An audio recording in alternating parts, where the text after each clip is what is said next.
to their house without any of their items at night and doesn't show back up again. This isn't just anybody. This Right. is an Ivy League college student with his whole life in front of him. Did he run away? Was he injured? Had he been abducted? Blaze Bernstein disappeared 1 week ago. Missing while home for winter break. My dad was just like, we have each other, it's gonna be okay. And there was an immediate firestorm of attention to this case. Charlie Puth, who put it out there, Kareem Abdul-Jabbar. This is the period in which begins your amateur This is where we're trying to investigation. figure out You what's become a going on. sleuth. We would not have been able to figure it out without the help of kids his age. I remember showing the police, like, look what I have. And that's when the whole evening changed. Blaze Bernstein's phone at that point in time turned off, and I had no more records. So they've been together, and Correct. suddenly Blaze goes dark. I heard voices raised in the distance somewhere, screaming like.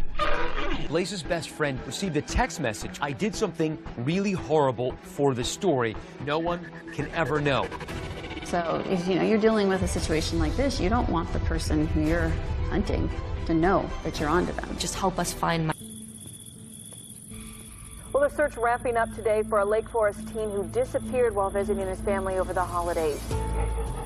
Blaze Bernstein has been missing since Tuesday night. Police searching by ground with canines and by air with helicopters. We're hoping that he's just incapacitated in need of some medical assistance. Anyone with information should contact the Orange County Sheriff's Department. Blaze Bernstein. Blaze Bernstein.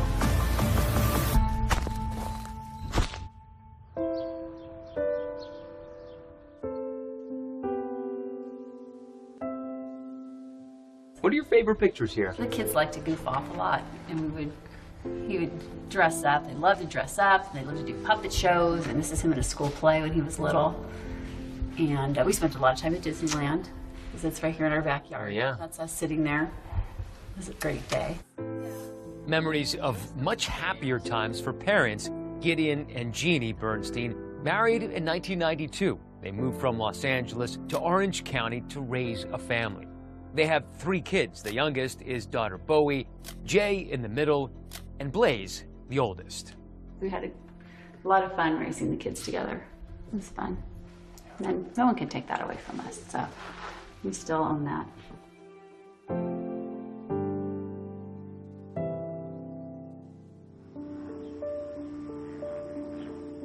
Blaze Bernstein grew up here in the city of Lake Forest. It's an upper middle class bedroom community about an hour south of Los Angeles, home to about 90,000 people. Growing up in Lake Forest was really nice. It was kind of inland from the coast, like 30-minute drive from the beach. It was actually a really quiet residential area. Houses were beautiful, a lot of families there. When we wanted to start a family, we left Los Angeles with the idea that we'd be moving to a safe suburbia, one of the safest places in the country. And by all accounts, Blaze is this bright, gifted teenager with a sharp wit and a warm heart. I've known Blaze since we were babies. Blaze as a kid, besides being very high energy, he was really creative, he was very thoughtful. Blaze was incredibly bright, curious. He was really a Renaissance young man. I mean, he was interested in everything. Surrounded by family and friends, Blaze was bar mitzvahed in 2011. That's a Jewish celebration of adulthood on a boy's 13th birthday. It was an occasion especially meaningful to his grandmother. I did know that his grandmother was from Romania and survived the Holocaust. I really think that Blaze got it. He was proud to be a Jew, humanistic philosophy, caring about the world and understanding the world's only going to change if human beings change it. But even though Blaze possessed that understanding, it offered no protection from becoming a target of frequent bullying. Growing up in Lake Forest was not super easy for him. He was bullied every single day on the bus. He just wanted to get out of the public school system. And it wasn't just the bullying. Even though Blaze is a good student, he longs for something more. Go, man, go! Something that challenged him, not just intellectually, but creatively. and he would find it at OSHA. OSHA is the Orange County School of the Arts. It is a 7th through 12th charter art school. In order to get into that school, you have to audition, and about 1 in 10 students who audition actually get into this school. So it's very competitive. Blaze auditioned for OSHA. He was artistic in every single way possible. He was very creative. His talents going in were performing arts and writing, and he wanted to move into the creative writing department. We've had students who wound up professional actors, designers, the writers, the whole thing, musicians. Among the more famous OSHA alumni are actors Pedro Pascal, class of 1993, who starred in the HBO hit The Last of Us, and Matthew Morrison, a 1997 graduate and star in Fox's popular TV series, Glee. And I want you to listen very closely to the lyrics because I really mean what I'm singing. Once Blaze got to OSHA, he felt like there was a community there for him. He had a lot of friends. He was very social. I met Blaze when he was a senior in high school. He shared some of his writing with me, and I wrote a letter of advocacy for his application when he applied early decision to Penn because he was a brilliant writer. Blaze's exceptional talents got him into the University of Pennsylvania, and he moved across the country to Philadelphia as a pre-med freshman in the class of 2020. Was he homesick at the start? I think that the first semester at school was difficult for him in terms of the social life there. He was used to being in a small school. Now he's a little fish in a big sea, and I think that he had to come to grips with that. When I found out that he was going to an Ivy League, I was like, oh, that makes sense. At Penn, Blaze got involved in Pen Appetit. Pen Appetit is a student-run magazine for people who are interested in writing and also interested in food. He knew that those would be his people. Our photographer for Pen Appetit, he held a photo shoot where we dressed up in our chef's whites and aprons. We brought whisks and knives. We have photos of him, holding the whisk, being surprised. I mean, he was so helpful, and we're so fortunate to have these photos of him.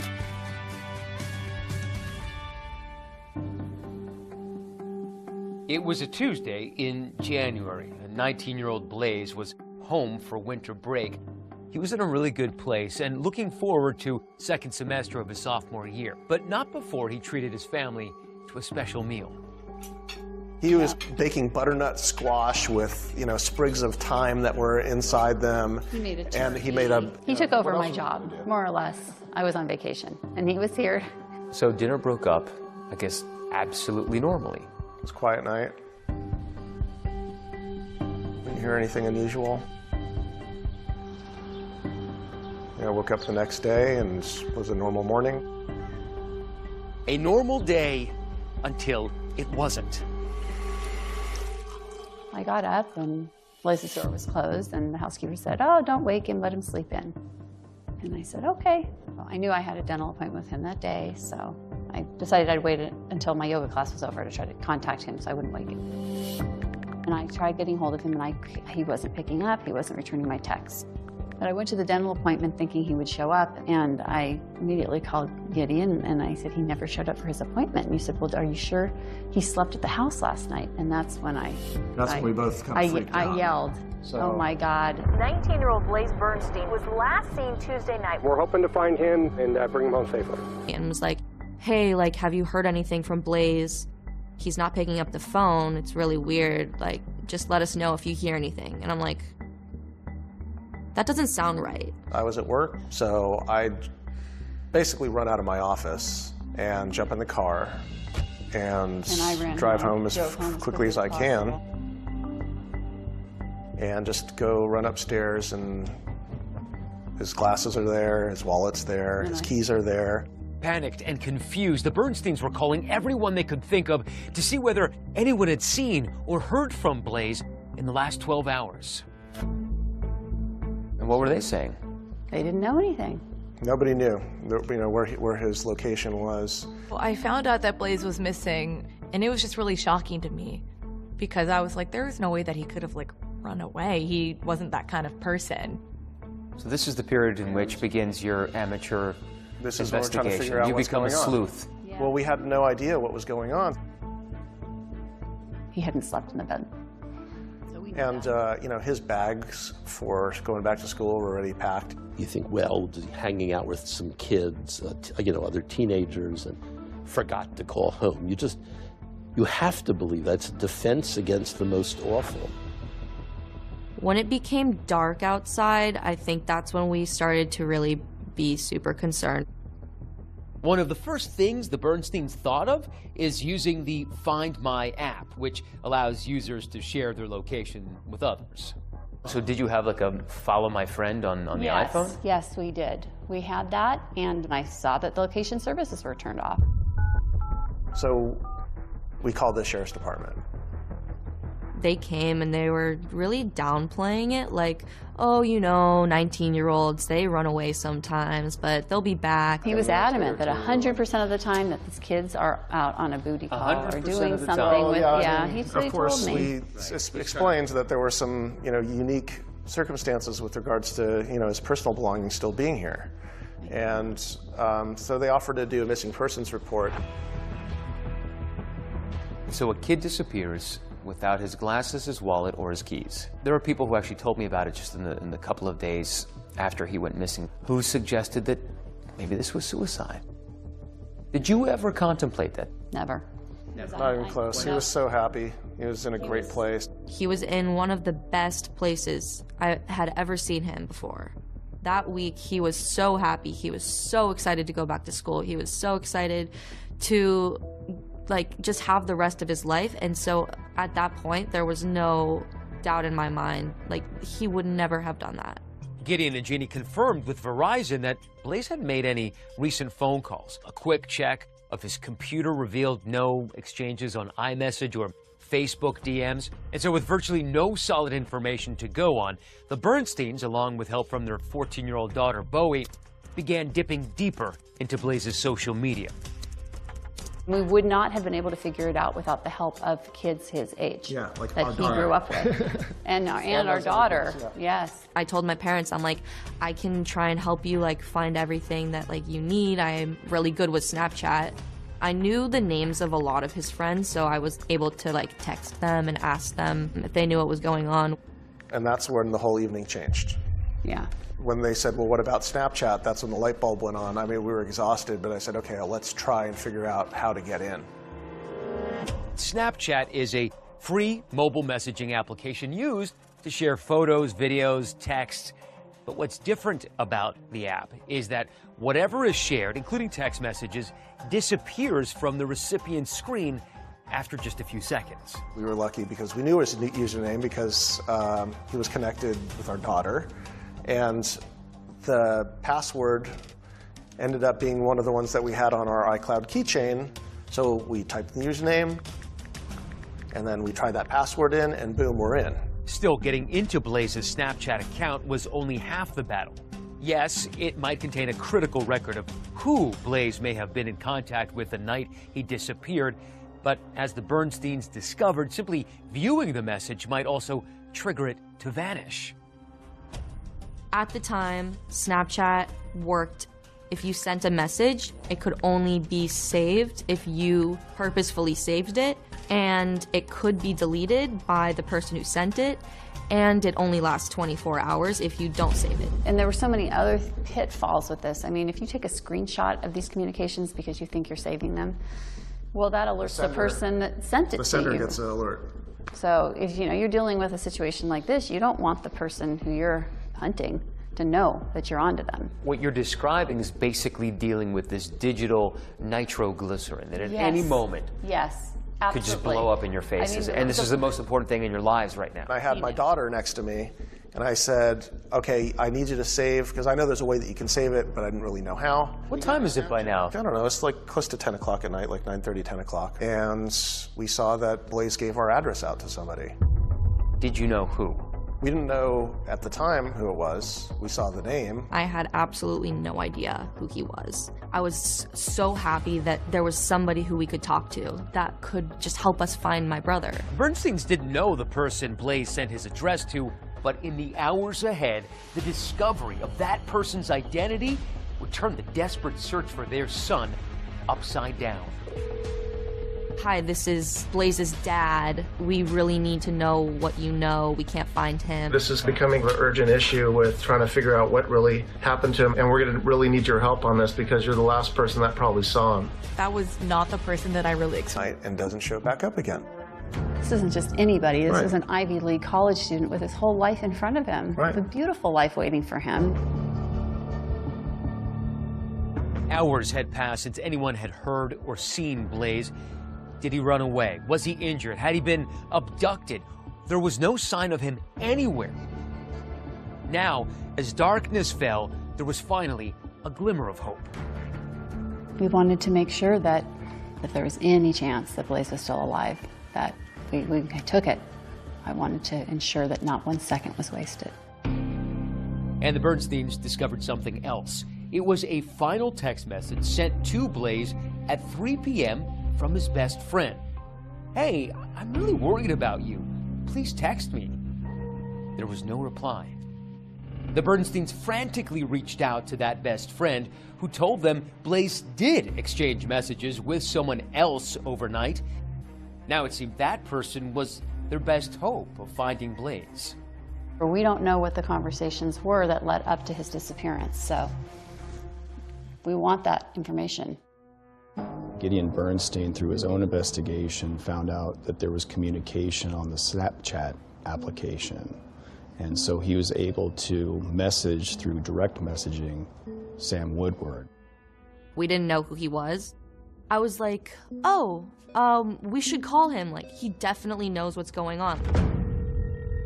And so I encouraged my dad to call him, and we recorded a call. We haven't heard from him all day. He missed an appointment today, and then we started getting concerned, and I've been trying to figure things out. So you're the first real clue to the puzzle here. Yeah, honestly, I'm sorry. I don't know if my dad told me to record it or if I just had the thought that maybe having any sort of evidence that we could hold on to would be able to help us. I don't mean to put any pressure on you. I know you're a nice young man, but I'm asking you for help on this if you can, if you've got the ability to do that. Absolutely.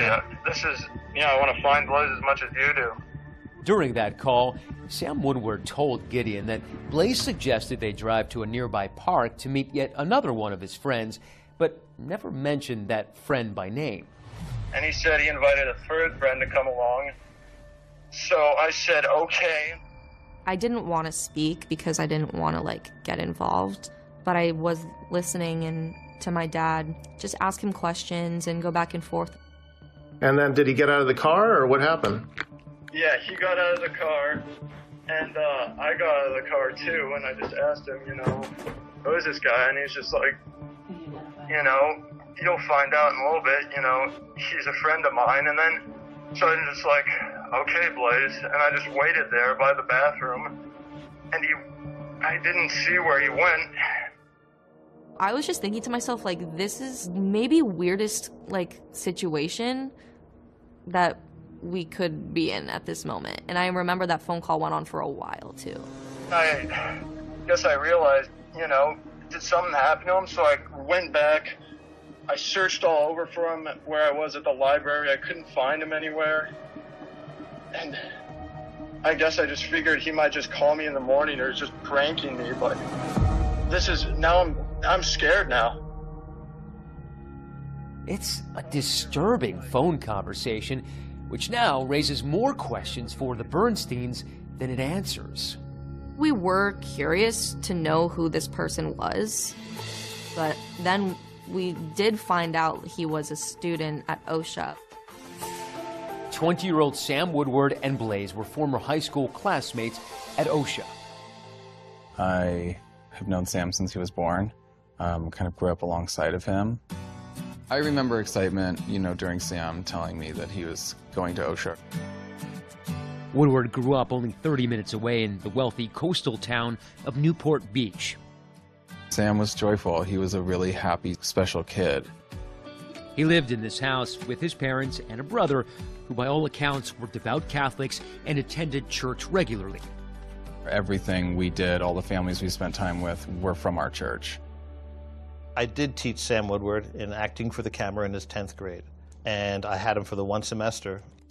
For 10 years, Phil Schwadron taught drama and directing for grades 9 through 11 at OSHA. He was definitely serious. He didn't crack jokes, didn't laugh a lot, as to my memory. Sam went to OSHA with me from 7th grade to 10th grade. I would say that he did not necessarily fit into the general OSHA artsy vibe. We came back for what would have been Sam's 11th grade year, and I said, who have I got this year? And my boss said, yeah, you're going to get them all back except one left the school. Who left the school? Sam Woodward left the school. I wasn't really surprised that he left. I kind of just thought that he left because he just didn't like it there. After leaving OSHA, Sam enrolled in Corona Del Mar High School. During that time, he became an Eagle Scout, graduating in 2016. Now, 2 years later, nothing seemed to explain how or why this unlikely pair with seemingly nothing in common ended up together in this park. And now, one safely home, the other nowhere to be found. So now you have this critical piece of information. Do Yeah. you immediately call the sheriffs and say, Yes. we have something? Yes, we did. Yep, right away. And what's their response? They come over right away. They came over, Okay. and now it was And serious. We just gave him the lead of the last person we knew that he had seen. I remember taking that call and showing the police, like, look what I have. We talked to somebody who said that they know where my brother is. When I first saw the missing persons report and I was reading the details, some of those details definitely stuck out. So something told me just deep within me that this was unusual. So my then partner, investigator, Jack Ackerman, and I went to the park, probably right around lunchtime on January 4th. I had a feeling as a mother, it was my intuition that something very bad had happened. Bernstein's family realized he was missing. Blaze's sister, Bowie, recorded a phone call between her father and 20-year-old Sam Woodward, a former high school classmate who says he was one of 2 people with Blaze the night he disappeared. I'm sorry, Mr. Bernstein, but your guess is as good as mine. Woodward said Blaze made plans for a 3rd person to meet up with them in a neighborhood park that night. Blaze didn't tell me anything about this guy except that he was from OSHA like us. Really appreciate you calling me and sharing that info. And is it okay if I reach back out to you if I need some help? Absolutely. I want to find Blaze as much as you do. When they were talking about meeting another person, I was like, what other person? Who else would my brother, like, be with? So you want a water? I got a water. What kind of monster you want? The next day, Orange County Sheriff's investigators bring in Sam Woodward to ask some questions of their own. You can leave at any time. You're not under arrest or anything like that, okay? We're just trying to find Blaze. Find Blaze. That's it. As investigators get to know Sam Woodward, they learn that he was living with his parents and working odd jobs. My goals in life are I just want to start a family. I just want to have enough money to support my kids. I just want to have a wife who loves me and get a good job and go to college. Woodward says he recently reconnected with Blaze on social media. He said something like, Sam Woodward. Now, that's a face I haven't seen in a while. I'm looking for eye contact. I'm looking for his general comfortability to try to gain a sense whether somebody I feel is telling me the truth or telling me a lie. At some point during the conversation on Snapchat, you decided to meet up. That is correct. For Blaze's family, the fact that he went out at all that night was a revelation. We had dinner actually at the dining room table with everybody. He was supposed to fly back to school. So it was going to be the last time my parents were going to see him for quite a while. There was no indication from him that he was going out that night. During his interview with police, Woodward said that after he picked up Liz at his house, they drove around for a while, eventually stopping at Borrego Park. Borrego Park is in the city of Lake Forest. It's a place where you can take your kids. It also has remote hiking trails that stretch for miles. At some point, somebody exits the car, right? Mm-hmm. Did he tell you where he was going? He said he was going to meet the friend that he was talking about. Just like in that call with Blaze's father, Woodward told officers that Blaze was meeting another friend at the park that night. Woodward says he stayed behind as Blaze walked away and disappeared out of sight. At one point, I heard voices raised in the distance somewhere, but I mean, that happens to my neighborhood all the time. You hear like girls screaming, like, ah! And all that. And so I didn't really pay much mind to it. But I wanted him to feel comfortable talking to me, and he was. Woodward says he looked for Blaze, but eventually gave up and went home. I mean, I don't know what happened to him, but something must have. All that matters is that we find him and we get him back to his family safe. Yeah, absolutely. Especially her talking to his parents, because his parents are really nice people. After several hours of questioning, Sam Woodward left.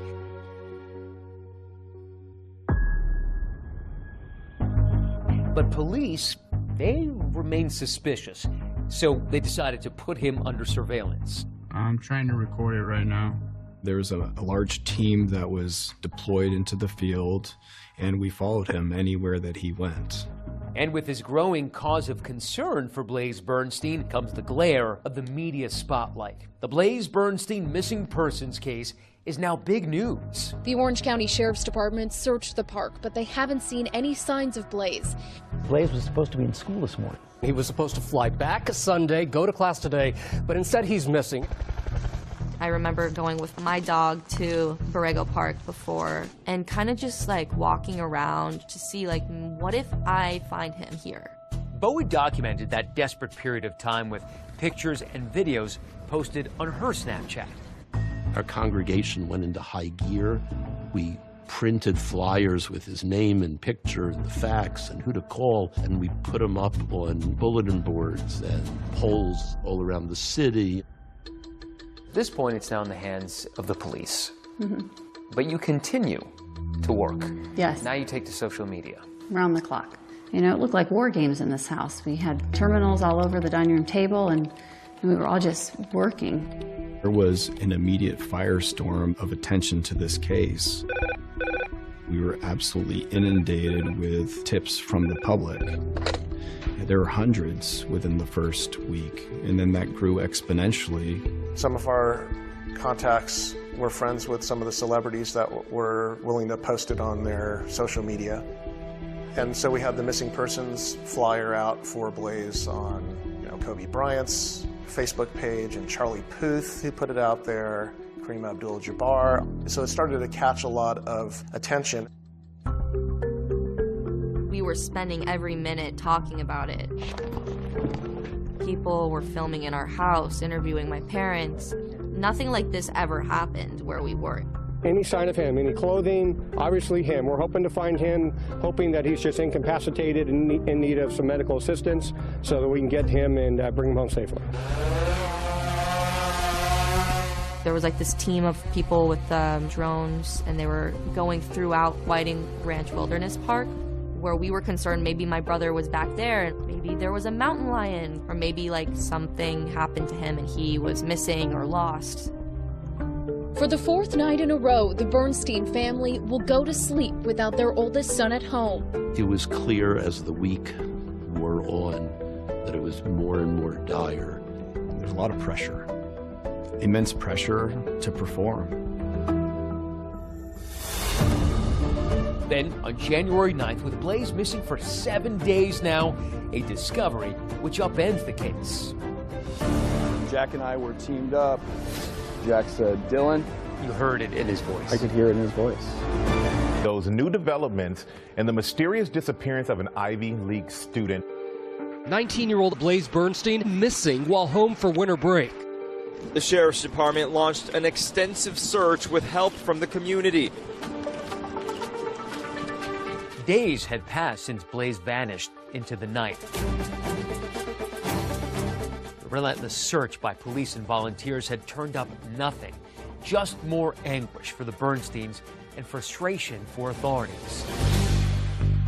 The Orange County Sheriff's Department searched the park, but they haven't seen any signs of Blaze.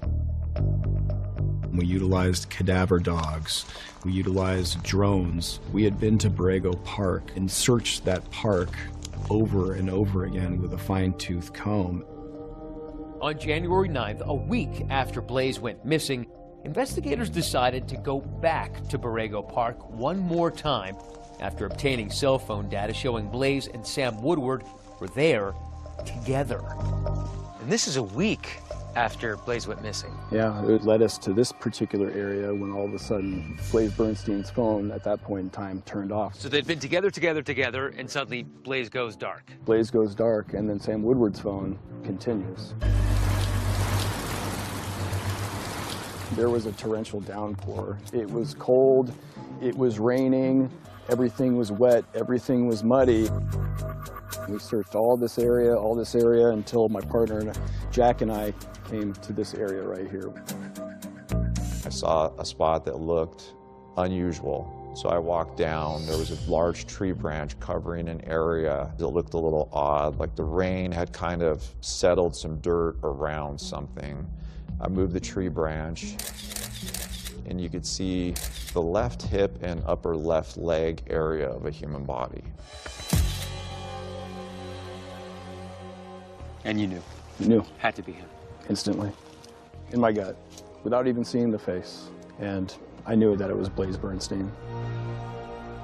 They must have found his cell phone as well. We located a broken cell phone about probably 6 inches, 8 inches below where the body was found. I was sitting in my English class in 8th grade, and the teacher got a call, and he was like, "Bowie, you're gonna go to the office, they need you for something." And I was like, "Oh, good, maybe some good news." And they took me into this room, and I saw my godmother. She was crying, and I looked at her, and she just hugged me, and she said, "They found him, he is dead. Blaze is gone."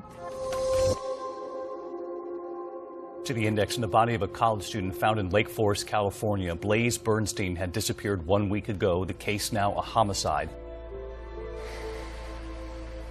That was the end of hope for me.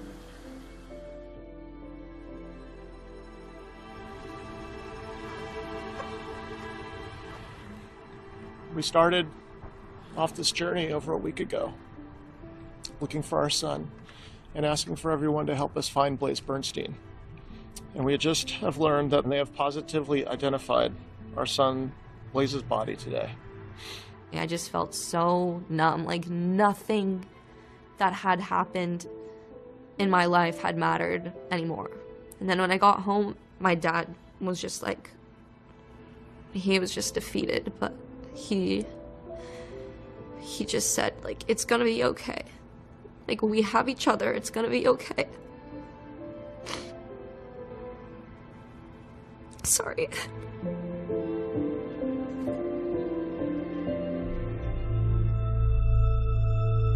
The specific details of what occurred at Breakup Park are part of the ongoing investigation.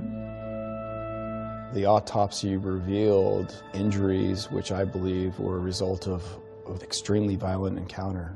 Blaze was stabbed 14 times in the left side of his neck, 5 times in the right side of his neck. He was stabbed, in the knee. He had defensive wounds all over his fingers. He was fighting for his life, and probably a surprise attack. You hear about that many stab wounds. What does it tell you about the person or the mindset of the person who did that?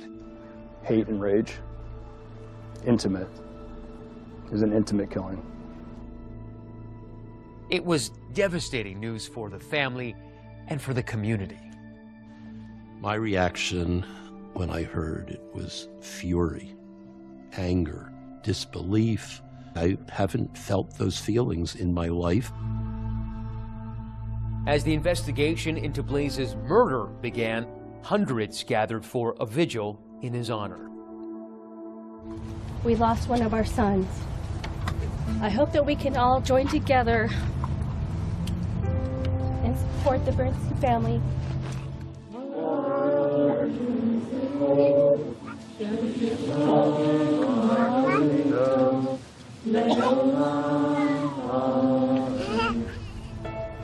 The funeral was incredibly painful. We had to ask for RSVPs because we could only accommodate here in the building about 11 or 1,200 people.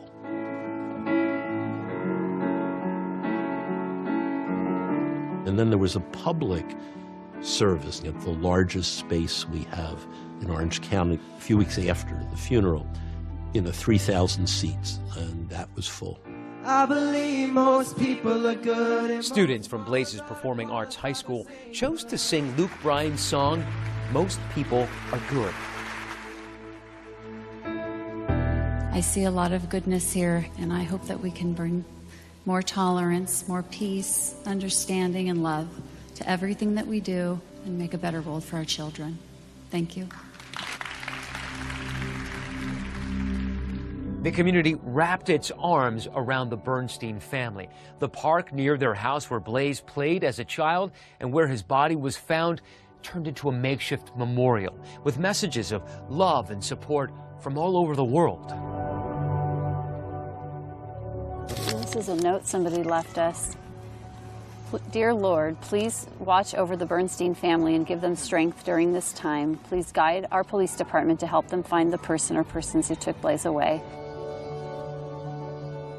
We still needed answers because we didn't have anybody in custody. In my mind, the hunt was still on.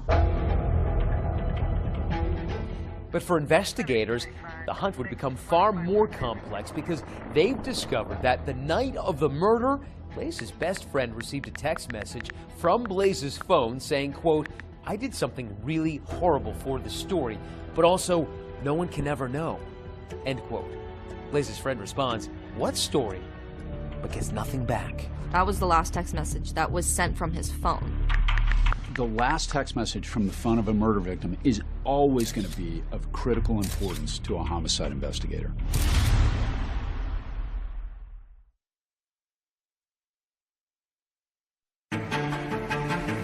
We are 6.5 years since my son was killed. Blaze is ready. Blaze the trail. We are all going through our own personal hell right now. Blaze Bernstein was found with 28 stab wounds. You hear about that many stab wounds. What does it tell you about the person or the mindset of the person who did that? A lot of anger somewhere from within, and he took it out on Blaze Bernstein. Did I introduce him to something that later on came back to haunt us all? And not only was this just a murder, now we're starting to see a bigger picture. What do you make of the fact that it's very possible that a neo-Nazi killed Blaze in the United States? He's the grandson of a Holocaust survivor. This can happen anywhere. There was almost like a gasp from some people. Police believe they know who killed Blaze Bernstein. Were you planning to kill him that night? I hope that we can all join together and support the Bernstein family. We're hoping for better results, but yesterday afternoon, sheriff's investigators did find the body of Blaze Bernstein. 19-year-old Blaze Bernstein was first reported missing by his family on January 3rd, 2018. But after a week-long search, he was found dead in a park near his parents' Orange County, California home. As this investigation moves from search and rescue to a homicide investigation, we ask for your continued support in providing tips and information to the Orange County Sheriff's Department. As investigators search for answers about who had killed Blaze and why, his parents Jeannie and Gideon flew east to Philadelphia to begin a grim task: cleaning out Blaze's apartment on the campus of the University of Pennsylvania. The grief-stricken Bernstein family invited us to go with them for this emotional and difficult journey. This is the apartment building that my son moved into. He's on. Let's first look at his mail. 5 days before he came home to California. It's been hard especially for Jeannie, to come here, having to go and, basically clean up your child's life after they're gone. And the kitchen was meticulous. I mean, he had every appliance and everything. I loved his apartment. It was so beautiful. It was so Blaze. This is the Whisk sweatshirt that my brother got. He was an editor for the Pen Appetit magazine. We were going through his closet and we found it, and I was like, I'm gonna take that. We had an opportunity to meet Blaze's friends. We will be here for you forever, and we appreciate your friendship. I'm delighted that Blaze had them in his life because I know that they all made him very happy.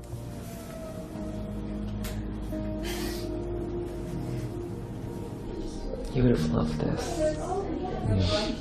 He used to wear this all the time. I know. Oh, that's my dad.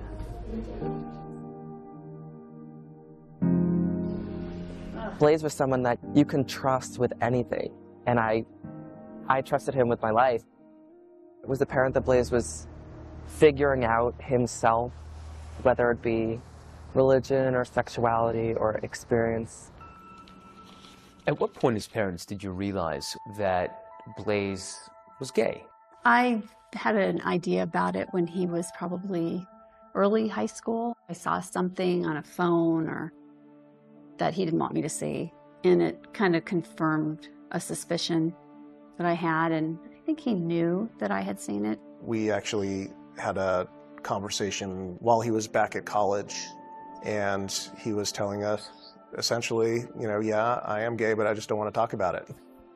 Did people at school know? Was he? I think so, yeah. Yeah, I think his friends knew at school. Because Blaze was so open about his sexuality with me, I feel like that definitely gave him a better foundation. So if he was to go to his parents and his family and open up about that part of his life, he would have known that we were all there for him. You noticed that too? I took a picture of it. In the mirror. As a mother of a gay man, I am proud to be that. Blaze is ready. Blaze the trail. You feel like, you know, like an artist that you have spent your lifetime sculpting this amazing piece of artwork, and then it gets destroyed. And so here we are. Our artwork is gone. Hard to accept.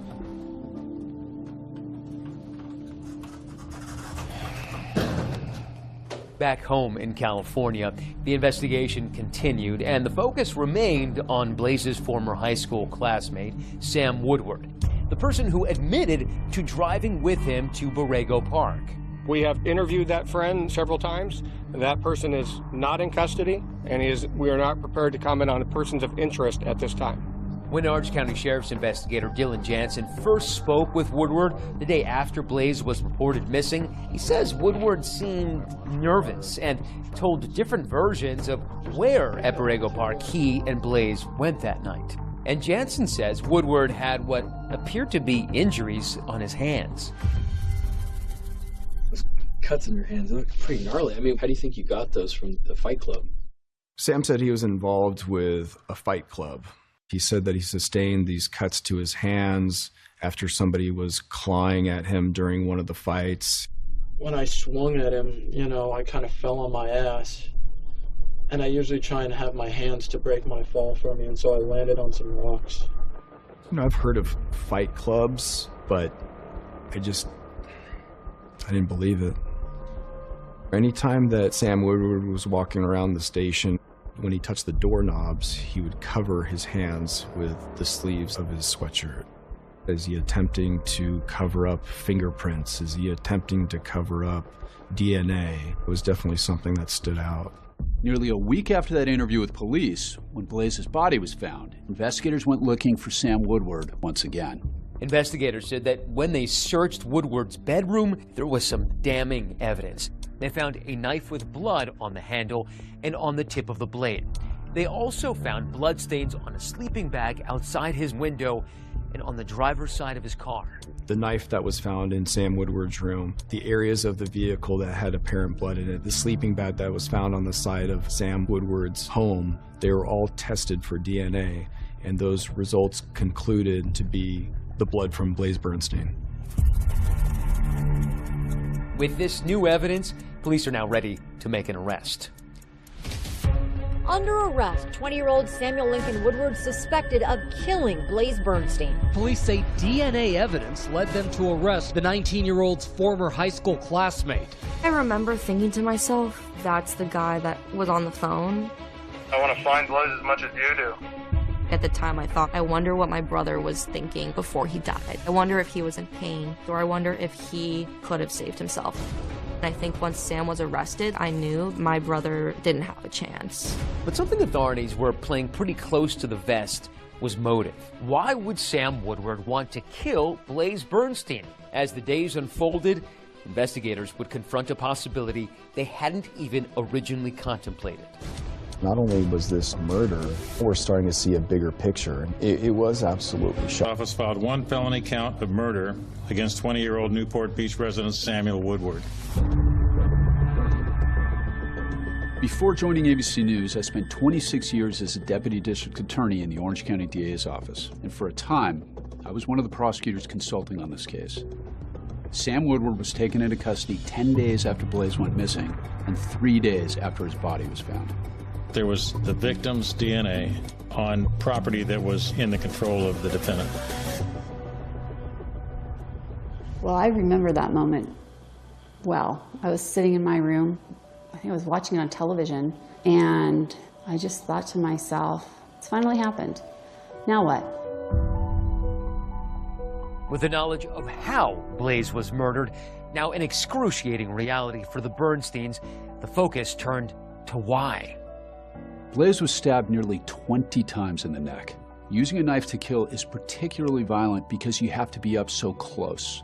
That many wounds says this was likely a crime of rage or of passion, more personal than your typical murder. So as a prosecutor, my next question would be, who is Sam Woodward and what was his relationship with Blaze? I had no clue why Blaze would be meeting with Sam. You know, they were never really friends in school. I just know that everybody else got bad vibes from him. Woodward grew up in Newport Beach, the wealthy suburb south of LA in Orange County. He was a Cub Scout and Eagle Scout, and as we know, Woodward spent part of his high school years at OSHA, the same elite art school where Blaze had also been a student. It took me a couple of minutes as I watched the footage. It started to dawn on me, oh my God, that's the Sam I taught. Every kid in my acting for the camera class, it was film work. So I said, everybody pick your favorite movie and bring me a scene or a monologue from that film. And he said, I want to do something from the Army. So I gave him Brad Pitt's speech in Inglourious Bastards. As a bushwhacking guerrilla army, we're going to be doing one thing and one thing only: killing Nazis. The provocative Quentin Tarantino World War II thriller is about a plan to assassinate Nazi leaders by a band of Jewish soldiers. It weighs heavily on me that I introduce him to something that later on came back to haunt us all. A.C. Thompson, an investigative reporter for ProPublica, uncovered some disturbing information when digging into Woodward's background. When I started reporting on Sam Woodward, what really stuck out to me was this. Sam Woodward was a member of the Atomwaffen Division, which was a neo-Nazi terrorist group that aimed to bring down the U.S. government and incite a race war. Race war now! Atomwaffen posted violent propaganda videos online to spread a message of hate and to help recruit new members. The Atomwaffen Division was a neo-Nazi group that existed from about 2015 to 2020. They were inspired by Charles Manson. They were also inspired by Tim McVeigh, the Oklahoma City bomber. They weren't interested in protests or marching in the streets. They wanted to kill people. That organization was hell-bent on destroying America within, taking down the system. My reporting team and I got access to thousands and thousands of private chat messages that were between members of the Atomwaffen group. Sam Woodward was one of the people in these chats. Writing in the chats under the alias Saboteur, Woodward spewed anti-Semitic, anti-gay, misogynist hate. When we executed the search warrants on several electronic devices, including computers and cell phones and laptops, there were thousands of images of white supremacist propaganda and hundreds of images to include the Atomwaffen division. But Woodward's interest in Atomwaffen apparently went beyond just talk in a chat room. Also found on Sam Woodward's devices was a picture with James Mason. He's a neo-Nazi whose writings Atomwaffen members describe as a main influence on the group, along with a photo of Woodward in a skull mask giving the Nazi salute. Now we're starting to see a bigger picture. Not only was this just a murder, there's a high probability that Sam Woodward killed Blaze Bernstein because he was homosexual, possibly because he was Jewish, or a combination of both. I'm here to announce the Orange County District Attorney's Office will file an amended complaint, a hate crime enhancement accusing Woodward of intentionally committing first-degree murder, due in whole or in part to Blaze's sexual orientation. We will prove that Woodward killed Blaze because Blaze is gay. What do you make of the fact that it's very possible that a neo-Nazi killed Blaze in the United States? Yeah, if that's the case, that's going to be the biggest tragedy of this story. He's the grandson of a Holocaust survivor. This can happen anywhere. You aren't safe from this type of hate. But something else that's still not adding up, how were Blaze Bernstein and Sam Woodward connected? They were both from Orange County, but Blaze, a young gay Jewish man, and Woodward, a member of a neo-Nazi group, seemed to have nothing else in common. Why were they together that night in the first place? Sam Woodward would have his day in court with a stunning new look and a surprising defense. Blaze Bernstein in January 2018, it would take 6 years for him to face a jury. Woodward was charged with first-degree murder, a hate crime. He pleaded not guilty. 19-year-old Blaze Bernstein was stabbed repeatedly and killed back in 2018, and now, 6 years later, that trial finally begins today. By the time the trial was starting, I'd already left the DA's office, but I was watching the proceedings closely. Still, no one seems prepared for the Sam Woodward that has led into Judge Kimberly Menager's courtroom. There was almost like a gasp from some people, just to kind of that visceral reaction to kind of seeing him. Long, dark, stringy hair, long, dark beard, covering his face. It's hard not to kind of draw mental comparisons to Charles Manson. Blaze Bernstein was found with 28 stab wounds. Senior Deputy District Attorney Jennifer Walker's opening statements tell the story of a young man who they say set out to murder 19-year-old Blaze Bernstein in cold blood. That hate crime charge, she explains, that was brought because prosecutors believed the evidence showed Sam Woodward murdered Blaze because he was gay, but not because he was Jewish. You'll see the cell phone evidence, the defendant's words, the defendant's hate. But in his opening statements, defense attorney Ken Morrison did something we definitely don't see every day by making a stunning admission. My client, Sam Woodward, was responsible for that death. The why is the single most important issue you will need to decide. This is no longer a trial about guilt or innocence. The question now becomes, did Woodward plan the killing because of a hatred of gay people? Was it premeditated? If the jury agrees, that could mean a first-degree murder conviction and most likely a sentence of life without the possibility of parole. Morrison argues for a lesser charge of voluntary manslaughter and an acquittal of the hate crime allegation, which would result in a reduced sentence and a chance for parole. The evidence will show that Blaze Bernstein's sexual orientation had absolutely nothing to do with the reason he was killed. Jennifer Walker calls her first witnesses, Blaze Bernstein's parents. Gideon Bernstein now faces down the man who killed his son as he recounts the painful moments when the family first realized that Blaze was missing. You remember where you were when you got the phone call? I do remember that, yes. And why does that stand out in your mind? Because it was the beginning of hell. Jennifer Walker then brings an Orange County Sheriff's deputy to the stand to describe what he watched Sam Woodward do on January 5th, 2018, after police decided to put Woodward under surveillance. What did you observe? I observed him what appeared to be cleaning his vehicle, the interior and exterior. He had in his possession what looked like a spray bottle of cleaning product. Not scrubbing the driver's side door. It was very strange to us. What was he cleaning? Why? Jennifer Walker then digs into the heart of her hate crime argument, portraying Sam Woodward as somebody who changed from Eagle Scout to neo-Nazi.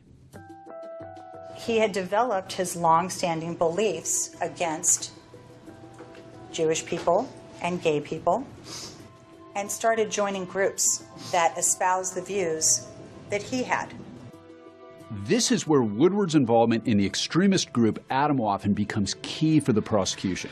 Investigators say they found these images on Woodward's personal devices. The prosecution calls an ex-member to the stand whose voice has been altered and his face obscured at the request of the court. He's also using an alias. Good morning, Mr. Murphy. Good morning. Prosecutors allege that Woodward sought out the group, and once there, the fires of his hatred were further stoked as he attended multiple meetings. So this summer of 2017, Austin, Texas, tell us what you and Sam Woodward did. We took propaganda photos. That involved us throwing up Nazi salutes. Put the Atomwaffen logo on the photos, you know, for propaganda purposes. The prosecution also presents what Woodward himself labels Sam's diary of hate, emails he sent to himself over a 7-month period in 2017. The prey that the defendant had chosen was gay people.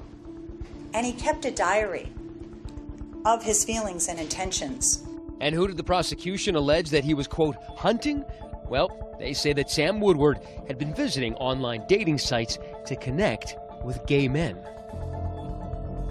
Downloaded Grindr so I could send photos of their fellow sodomites getting killed and tell them that they're going to be next. They're terrified, LMAO. This is too much fun. They think they're going to get hate crimed, and it scares the out of them. And this is how the prosecution claims Sam Woodward targeted Blaze while he was hunting for victims on the dating app Tinder. The two men first connected on the app in June of 2017, 3 years after they'd been classmates at OSHA. And then again, the night Blaze disappeared. The last exchange is allegedly what led to their encounter in Borrego Park. And then here is where the luring starts. And the defendant says, "Is anyone near you right now? Because I just wanted to say." And Blaze says, "Nope." "Nope, what?" "No one is near me." And the defendant says, "I might make an exception for you." And the defendant says, "Look, do you have Snap?" And then we have Blaze snapping his address to the defendant at 10:37 p.m. on January 2nd of 2018. According to prosecutors, the trap had been set and Blaze stumbled right into it that night when he agreed to meet up with Sam Woodward. But when it's the defense's turn to present its case, jaws will drop in the courtroom because the star witness will be the defendant himself, Sam Woodward. And the crux of the defense's case, that Sam had a secret and would go to any lengths to hide it, even if he had to kill. He kept saying something that I can only remember as, "I got you already. I got you, I got you."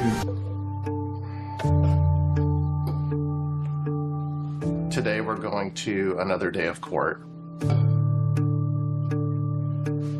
It's definitely a challenge emotionally and mentally to get up and just have to go and do this.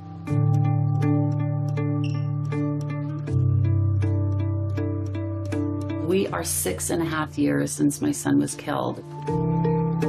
We are all going through our own personal hell right now. The prosecution rested last week, and we're now listening to defense witnesses. Sam Woodward's defense attorney, Ken Morrison, is making his case. Sam did not hate Blaze for any reason. Remember, the defense has acknowledged that 26-year-old Sam Woodward killed Blaze Bernstein, but they insist it was neither a premeditated murder nor a hate crime. You will also hear lots of additional evidence that helps to explain why this homicide was committed. But just as Morrison starts laying out his case, the defense team is dealt a blow. The judge rules that some evidence is inadmissible, including that mysterious last text message sent from Blaze's phone on the night of the murder. I did something really horrible for the story, but also no one can ever know. The jury then hears how Sam Woodward was diagnosed with autism spectrum disorder, which the defense says hindered his ability to make and maintain friendships and contributed to Sam's acute sense of isolation and loneliness. This helps to explain how starved Sam was for the camaraderie, the brotherhood, and acceptance, and how profoundly vulnerable he was to recruitment into groups like Atomwaffen. The defense claims Sam Woodward's participation in Atomwaffen wasn't as much about ideology as it was about connecting with others and just having a good time. Morrison calls former Atomwaffen member Tyler Wiesing to the stand. So would you characterize the camp as very serious in terms of the ideology, goals, training, that sort of thing? That was the intent and the image. In the reality, it was a bunch of people getting drunk and not taking things seriously. As for those Tinder messages, well, the prosecution argued that Sam Woodward was online to hunt and terrorize victims. Morrison says that never happened, and he argues that in this case, it was Blaze who pursued Sam. June 15, 2017, Blaze Bernstein saw Sam's profile on Tinder, and Blaze Bernstein initiated the first contact with Sam Woodward, not the other way around. And then Sam says, thing is, you're not too shabby looking yourself, Blaze. Blaze says, well, thanks, Sam. That's sweet of you. An emoji. Sam says, yeah, you're cute, TBH, to be honest. According to the defense, Sam Woodward was repressing his own feelings of homosexuality, which could help explain the reason behind, quote, Sam's diary of hate. He's trying to kind of keep this as like this hidden away part of his life. That these hate diary entries are simply narrative constructs to cover up that part of him should Atomwaffen members get suspicious. Morrison argues that Sam Woodward was tortured by his sexual identity because of what he claims he heard at home. He calls Woodward's mother, Michelle, to the witness stand. Ms. Woodward, was it ever communicated to your children that homosexuality is a sin? Yes. And who communicated that? My husband. The defense calls James Markle to the stand, please. Family friend James Markle tells the court about an incident he says Michelle recounted to him about Sam's father, Blake. Was there any particular word that Michelle Woodward told you that she would hear Blake call Sam? He would say, he would say, gay. But when called to the stand, Sam Woodward's father, Blake, denies using any homophobic slurs. Would you make derogatory remarks about homosexual people in Sam's presence? No. But ultimately, the case would hinge on the testimony of the one person who was there the night Blaze Bernstein was killed, Sam Woodward. The defense is calling up Samuel Woodward. For the defense, calling their client to testify is a risky move. It can be viewed as a Hail Mary or as a very shrewd tactic to play on the jury's sympathies. And Mr. Woodward, can I ask you if you're able to move the hair out of your face a little bit? Sam Woodward's defense attorney, Ken Morrison, takes Woodward through the story of his life, arriving at a key question. Sam, was there ever a time in your life that you can recall where you wondered whether you might be gay? No. No, I can't say really there was, no. This may have just blown up Ken Morrison's defense, which hinges on the argument that Sam Woodward was struggling with his sexual identity.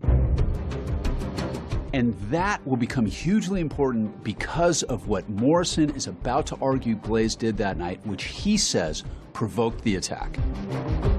You will learn that Blaze Bernstein was not killed because of who he was, but because of what he did to Sam Woodward after they met up. What will Sam Woodward say happened that night? When you drove to Blaze Bernstein's house to pick him up, Sam, were you planning to kill him? In the trial of Sam Woodward, and defense attorney Ken Morrison is questioning his client about the night that he and Blaze ended up in Borrego Park. I'm pretty sure I said we should hang out at some point, or rather it'd be cool if you wanted to, and right after that, he said to me that he was actually free this night, right now, and at that point, I said, all right, cool. Sam Woodward testifies that after picking up Blaze near his house, the two men eventually arrived at the park. There, on a bench, Woodward claims the night took a dark turn. Woodward said he smoked some marijuana, was starting to kind of get drowsy, kind of nod off. He feels something and opens his eyes. I saw a hand right on my crotch with my pants unbuckled. I looked right up and I saw him, and he had his phone in his hand. He kept saying something that I can only remember as, I got you already. I got you, I got you, I got you, I got you, hypocrite. I heard him maybe use the word outed in the same sentence. I couldn't exactly remember. If Sam Woodward is to be believed, Blaze was threatening him, and that's what made Woodward snap. What, if anything, did you think he was doing with his cell phone? I thought he might photograph me. I thought he might send text messages. I thought he might be trying to record me. So at any point in time, did you see Blaze actually appear as though he was texting any messages? Yes. Sam Woodward says his fear was that there had been an image or video taken and that his family would learn about it. I grew up in a home with my mother and my father and my brother. Loved them more than I can almost speak about. My father, though, if he'd heard about something like that got out somehow, I couldn't fathom that. Sam Woodward then describes how he says things escalated. I found one of the knives that I had used to open up the container of marijuana. I just kept driving and driving and driving and driving the knife down. When you say driving the knife down, Sam, were you stabbing Blaze? At that point, yes, I was. In an effort to try to dispel any argument that this was a hate crime, Morrison asks Sam Woodward two final questions. When you drove to Blaze Bernstein's house to pick him up, Sam, were you planning to kill him that night? No, not at all. Did you hate him because he was gay? No, not at all. But now, here's where the gamble of putting Woodward on the stand could either pay off or lose big. Okay, so walk me through it, sir. On cross-examination, Jennifer Walker attacks Woodward's credibility. The left side of his neck was closest to you, right? If he's sitting to your right? Everything was a blur. Well, how did you stab him 14 separate times on the left side of his neck when he was sitting right next to you? I can't remember. And how did you stab him 5 separate times on the right side of his neck when he was sitting to your right? I can't remember. After a trial full of fits and starts, spanning almost 3 months, the case goes to the jury. The jury deliberates for about 8 hours. We, the jury, in the above entitled action, find the defendant, Samuel Woodward, guilty of the crime of first-degree murder. It's an emotional moment, even for the court clerk. A felony and violate. Just 1 second. Sure. I've prosecuted a lot of murder cases, and I can't say I've ever seen a court clerk react like that. We, the jury, in the above entitled action, find it to be true that the defendant, Samuel Woodward, committed hate crime, first-degree murder. We are thrilled with the verdict, which holds Samuel Woodward accountable for the brutal, violent, painful murder of our son. Justice has been served. Thank you. Breaking news now, an emotional afternoon in an Orange County courtroom. The sentencing has just been handed down for the man convicted in the hate crime murder of Blaze Bernstein. This time the court does sentence the defendant to state prison for the term prescribed by law, which is life without the possibility of parole. The jury said that they saw this as a hate crime and that hate was not going to get you anywhere in this world. In the 7 years since Blaze Bernstein's murder, the family of Sam Woodward has never spoken out beyond their court testimony. But the Bernsteins say the Woodwards did leave something for them back in 2018. Have they reached out to you, by the way? Yeah. We found a note under our doormat. What did it say, this note?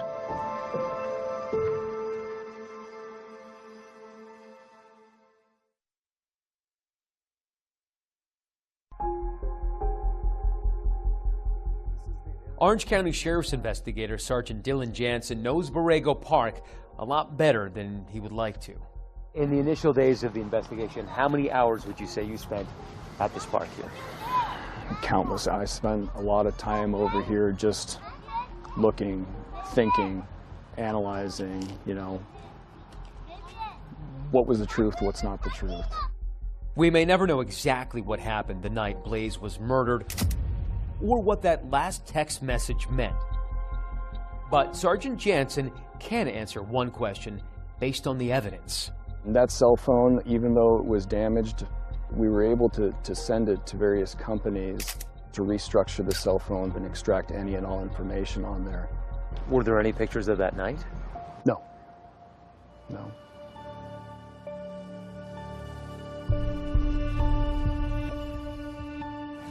This park is pretty meaningful for you. So we stop here and go check out the garden of rocks that are now over in the corner. Do you feel that you get a little bit of closure each time you put one more rock down? I don't even know what closure is. When you lose a child, I think maybe closure for me will be just being able to look at all of these things and be happy. Almost 7 years after I walked in Borrego Park with the Bernsteins, the memorial of painted stones honoring their son has blossomed. Jeannie and Gideon have both moved away from Foothill Ranch, but they tell me they still find solace in this place. In the Jewish tradition, it is a thing that you put rocks at a gravesite. And there's a permanence to it. It gives us some feeling of connection to people, the people that will hear our story and understand the importance of eradicating hate in this world. This is about love. Since 2018, the Bernsteins have been building a movement They call it Blaze It Forward. The Blaze It Forward campaign was based off the idea that as a community, we can make a difference and we can change the way that this world works. We were able to take that in my brother's honor to try and encourage people to just do one good thing every day. They participate in local pride parades, and Jeannie hosts a podcast featuring people doing good in the world. Sam Woodward's parents, Blake and Michelle Woodward, never responded to an interview request with ABC News, but they did write a letter to the court, submitted at sentencing. It reads, in part, "In the past, you could look into Sam's eyes and be surprised at the level of sensitivity and warmth. It's one of his best traits. Now, he's too vulnerable to let you look him in the eyes. He committed a crime, but he is not a person without value, unworthy of respect." Speaking about the Woodward parents, they left a note at your house in 2018, right? They did. At the time, I thought it was infuriating because one of the things that they said in that letter was that that both families are going through a hard time right now. I don't think that she had any idea how hard of a time we were having. But there's another letter that holds more meaning for Jeannie and Gideon, discovered after the trial, tucked among the colorful painted stones of Blaze's memorial. This is a copy of a note that was left for us in the park by one of the jurors. She basically says in this letter to Blaze that she's really sorry that she didn't get to know him. Thank you, everyone, for coming to class today. So Blaze would be 27. Do you ever think about what he would be like today had he lived? He'd be doing something fantastic. I know that about Blaze, and he'd be making people happy. That's what he did. Blaze is always on my mind. I think about him from the minute I wake up until I go to bed at night. He was my person. You take it. It's on record. He was a piece of man. He's gone. But I'm still here, and whatever he's done to make an impact on this world is what we're going to leverage and try to make sure that people never forget about our son and what happened.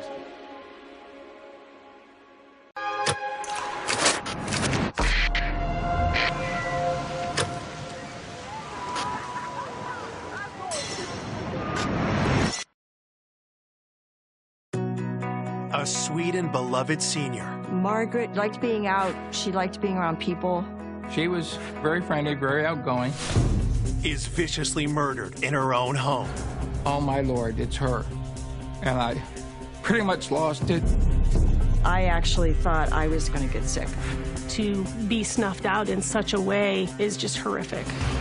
Police uncover a trail of suspects. How would he know the information unless he was in the crime scene? Having people know how she was found and even what she was wearing is very suspicious. It just wasn't adding up. He was not being honest and something else was going on. Before a disturbing discovery. He was just photographing her in her own home. Points to a deranged killer nobody saw coming. I don't think anyone in law enforcement could have had any inkling of the outcome of this case. This is sick. This is not a normal murder. This wasn't a horror movie. This was actually happening.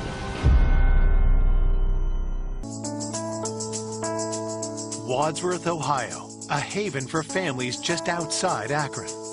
Wadsworth, a very quiet town. It's very community-oriented. It's a great family community. It's very common for people not even to lock their doors because there's never a lot of crime that occurs right around in there. On a Monday morning, April 9th, 2018, the peace is interrupted when police receive a call from a worried citizen. Water Police. Yes, this is Howard Leisure. My aunt lives on Portage Street. A friend of ours stopped over there yesterday to check on her, and she was nowhere to be found. Okay. He says papers were on the porch for the last 3 days. What's her name? Margaret Douglas. Initially, the police department was contacted about Margaret being missing from her home. We don't know where she's at. She's 98 years old. Does she live there by herself? She lives there by herself, yeah. And she never locks her house. So our initial response was to look for Margaret to see if she had fallen inside her home and needed help.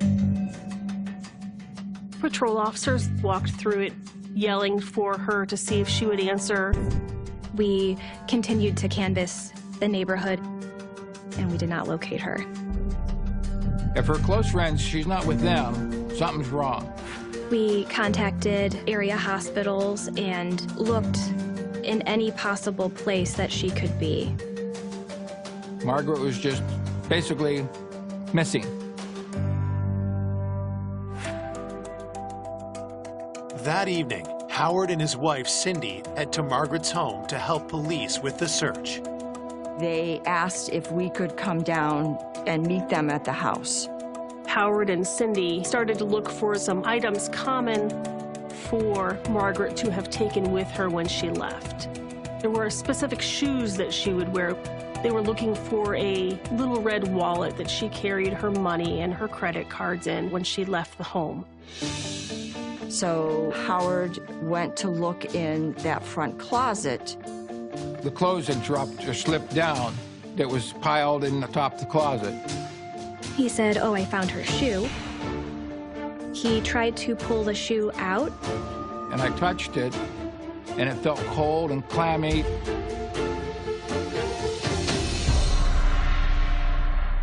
The shoe was still attached to Margaret, who was in the closet.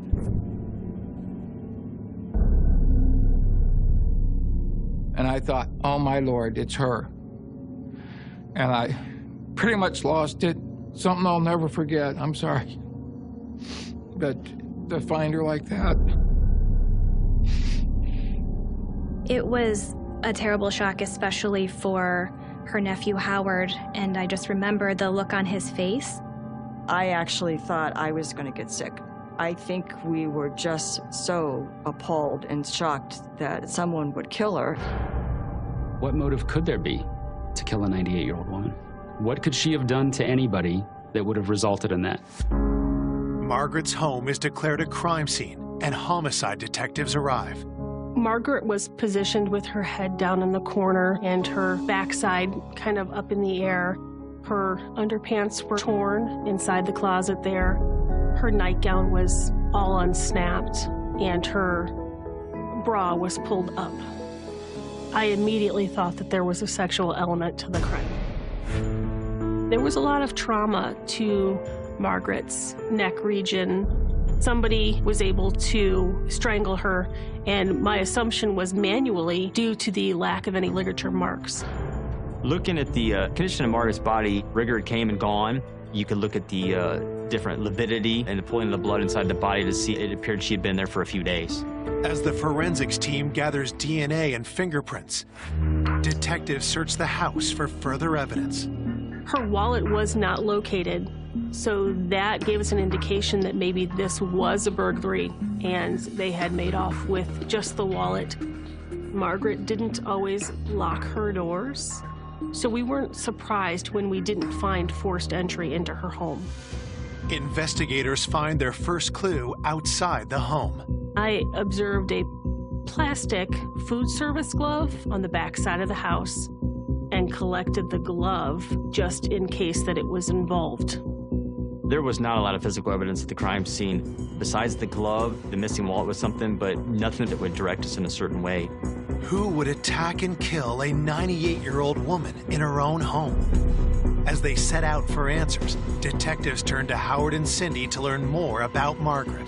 The best thing to do is to get to know your victim as best you can. Born in Akron, Ohio in 1919, Margaret was known as a woman of strong character with a fiercely independent streak. She knew what she wanted, and she wasn't afraid to go after what she wanted to get. Margaret often told us about her days working at the O'Neills in downtown Akron. She liked being out, she liked being around people. She was very friendly, very outgoing. Margaret had very strong opinions, and she was certainly not afraid to tell you what her opinion was. She was a pretty independent woman, let's put it that way. After World War II, Margaret married the love of her life, Army veteran Donald Douglas. If I saw Margaret, I saw Donald, her husband. They were made for each other. They just complemented each other. The couple moved into the house that Margaret would live in for the rest of her life. I I think Margaret might have lived in that neighborhood close to 70 years. It was Margaret and Donald's choice not to have any children, and they seemed extremely happy together. They liked to travel together. They went to ball games. They enjoyed going to the Indians game. When Donald passed away in the year 2000, Margaret chose to remain in her house, surrounded by friends and caring neighbors. Margaret was a pretty good friend with the neighbors, David and his wife. There was another neighbor across the street. Her name was Jan. They just sort of kept an eye on Margaret. She knew all the kids in the neighborhood, but as she got older, she's got more restricted to the house. And that's when me and my wife stepped in at that point and started taking her shopping and doing things for her that is needed. Margaret loved the fact that she was 98 years old, and she wanted to be 100. She truly loved life.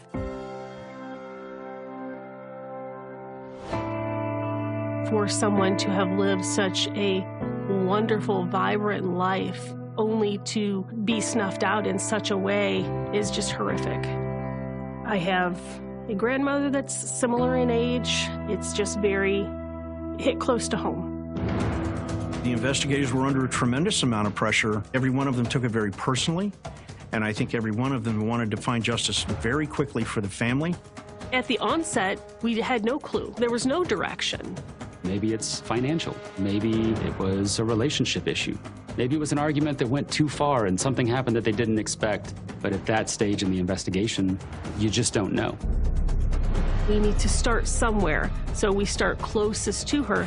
So that would include looking at Howard and Cindy. We definitely leave everyone on the list until we can exclusively rule them out and have that be a certainty and not just a feeling. Coming up, is Margaret's killer hiding in plain sight? He knew details of where Margaret was found and in what state she was found. He's come back to the scene of a crime. Detectives unearth dark secrets. We found a journal about a desire to kill people.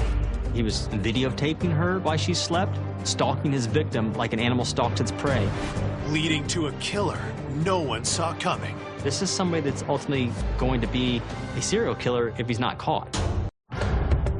Police are investigating the murder of 98-year-old Margaret Douglas, whose body was discovered stuffed in a closet in her own home.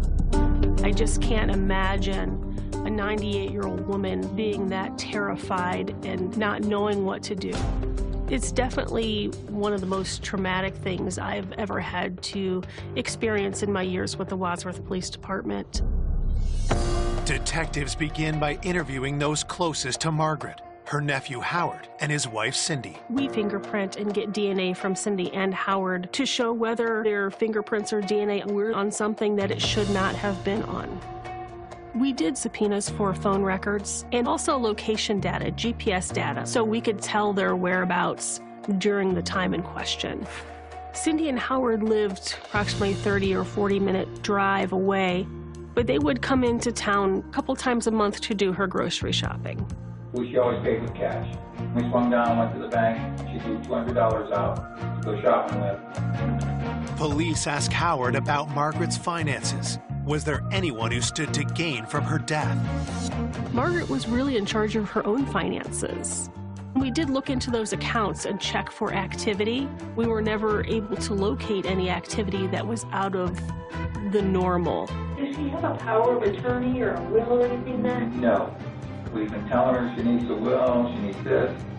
She would never take the time to do it. There was nobody that we could find that would have any financial gain from her death. Could Howard or Cindy think of anyone who might wish to harm Margaret?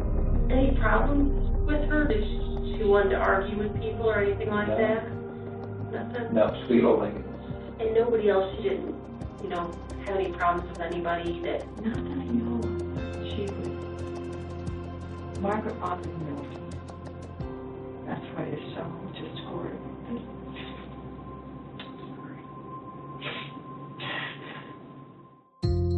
Detectives ask about others in close contact with Margaret. According to Howard and Cindy, the closest is Margaret's former neighbor, David Klinkenbeard. Cindy and Howard did keep in contact with David, who was Margaret's main caregiver. David would come and check on her a couple of times a week just to see if she was okay and if she needed anything. David has the most contact with her. Yeah, he'd go every week, take her trash out, and then he'd take the can back in the next day. So.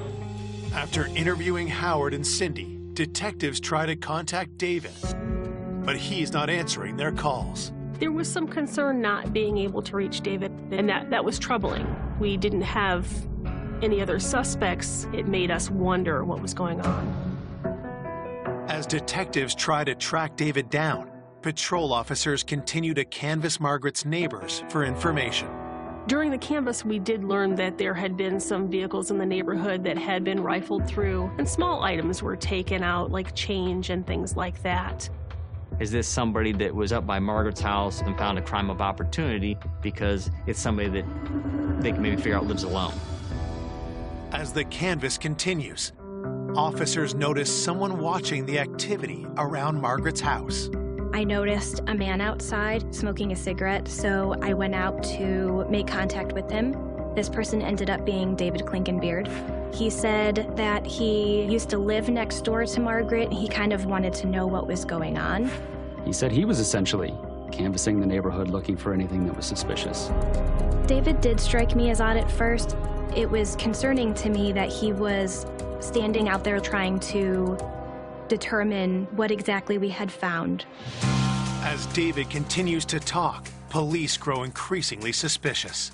He was kind of making comments about information that seemed strange that he would know about. He knew details of where Margaret was found and in what state she was found. Having people know how she was found and even what she was wearing is very suspicious. You don't know where someone has gotten their information. Were they there? Were they involved in the murder? With a growing list of questions about David, officers approach Margaret's neighbors for answers. One of the neighbors had mentioned how they had seen David driving through the neighborhood, but didn't stop, just kind of drove through. So they thought that was kind of strange. Maybe he's come back to the scene of a crime, whether he's driving back by because he knows what he did and he's having remorse, or maybe trying to get back inside there to get her body out of there and get rid of it, or to look to see if he left anything behind. David told some of the neighbors that his fingerprints would be all over the house and he would have to get his fingerprints taken, which is not something that people usually say or think.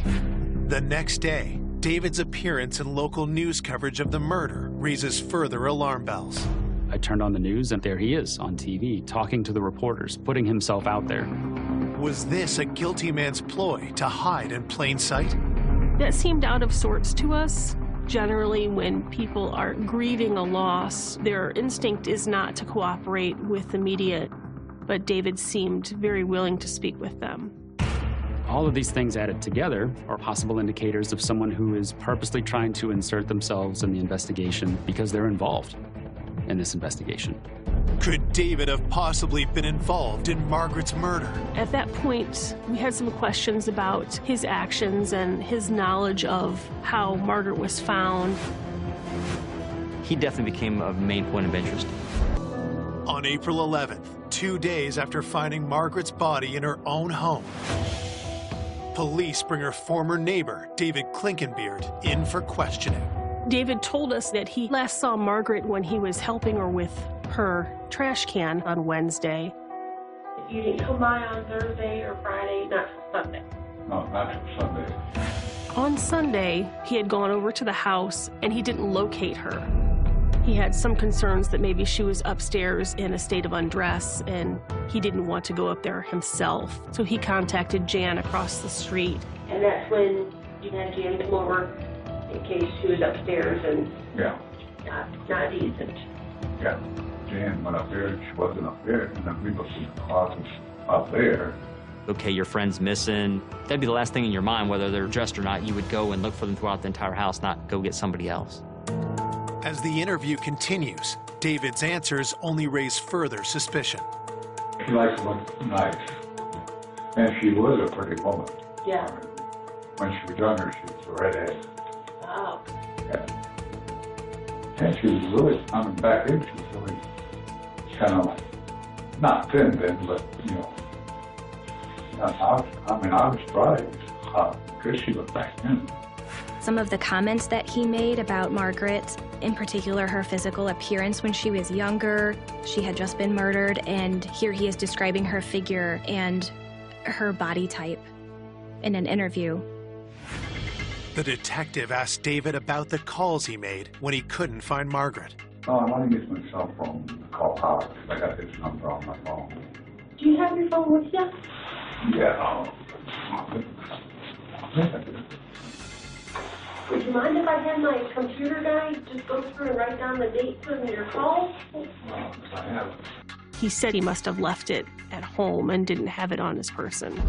It seems strange because, you know, in this day and age, nobody goes anywhere without their cell phone. Their cell phone is always on them. Investigators must now subpoena David's cell phone records. At the same time, they receive a forensics report from the crime scene. DNA belonging to Margaret was found on the glove that was discovered outside of Margaret's house. We believe that the suspect's DNA was on the inside of the glove. Would you mind if I was able to get a sample of your DNA? We know you're supposed to be in the house. Would that be okay with you? Yeah. Okay. Detectives send David's DNA to compare against that found inside the glove. While they wait for the results, they check David's cell phone data to verify his alibi. We were able to go through his day-to-day life and see that he likely was not involved, but there was no concrete evidence that we were able to bring to light. Unlike the phone records, the DNA findings are conclusive. David is not Margaret's killer. David ended up being, in the end of all this thing, just a friend of hers that was not involved at all. Sometimes he would say things that didn't really have an explanation. It just took the time and the effort to understand his involvement, and there was reasonable explanation for all of the things that we had concerns about. He just really cared about Margaret and really had concern that he would have an answer as to what happened. We had to look at David as probably our #1 interest because obviously his strange comments in the beginning about his DNA and fingerprints, plus he's the one that saw her on a regular basis.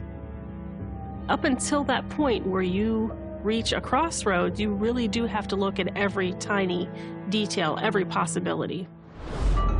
Detectives turn their attention to the autopsy report, which paints a terrifying picture of Margaret's last moments. The medical examiner's report on Margaret showed what kind of force was used to kill her in the end. She had contusions to her head, to her face. She had a fracture to her orbital socket. She had a fracture to her C7 vertebrae in her neck. So there was a compression there, which broke her neck. Margaret was not a frail woman. Not just anyone would be able to manually strangle her. While the autopsy finds no direct evidence of sexual assault, officers continue to suspect otherwise. Why would her underwear be ripped off of her? They weren't like pulled off, they were torn.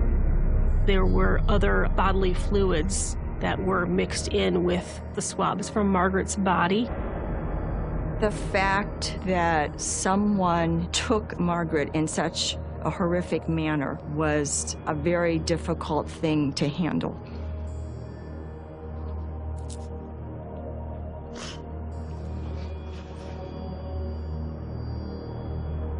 As homicide detectives regroup to search for new leads, patrol officers alert them to an unusual crime reported in the early morning hours of April 8th, the day before Margaret's body is discovered.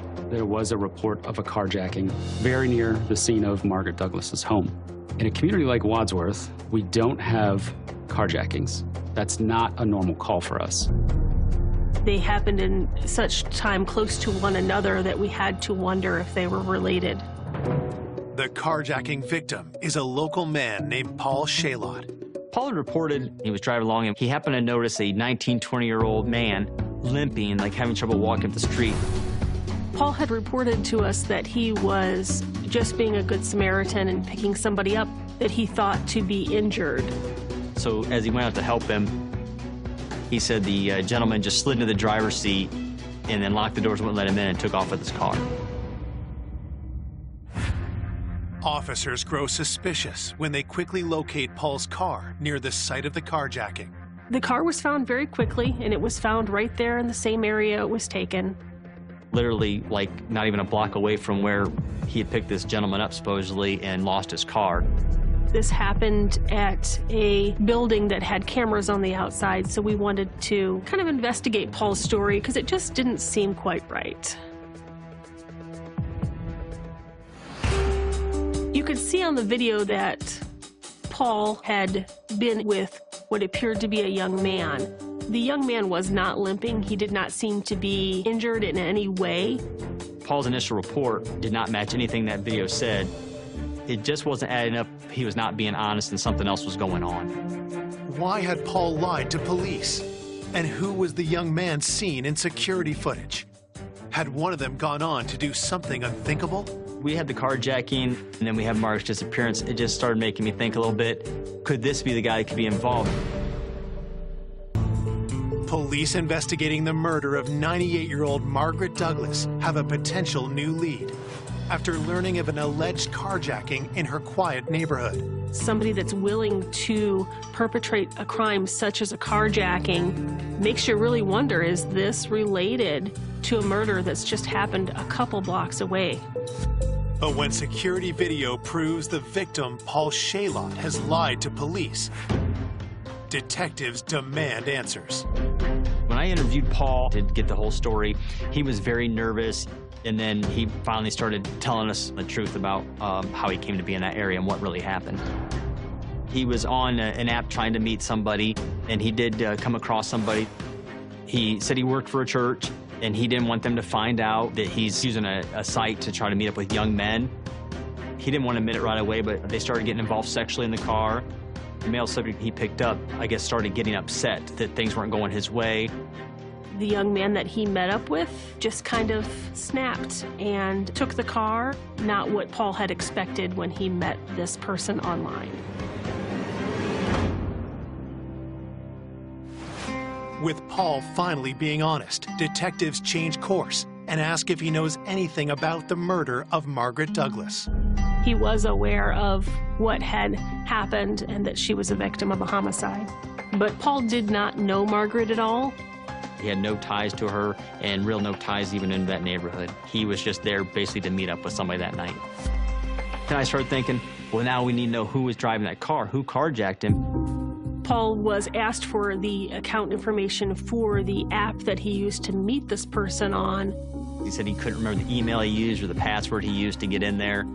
Paul was embarrassed about what he had let happen and the fact that he was involved with a young man. He had deleted everything from his phone that was relative to that. We weren't able to recover any of that information. So we had no way of proving or figuring out who it was that he may have met up with that night. After hitting another dead lead, frustrated investigators know that public fear is only growing.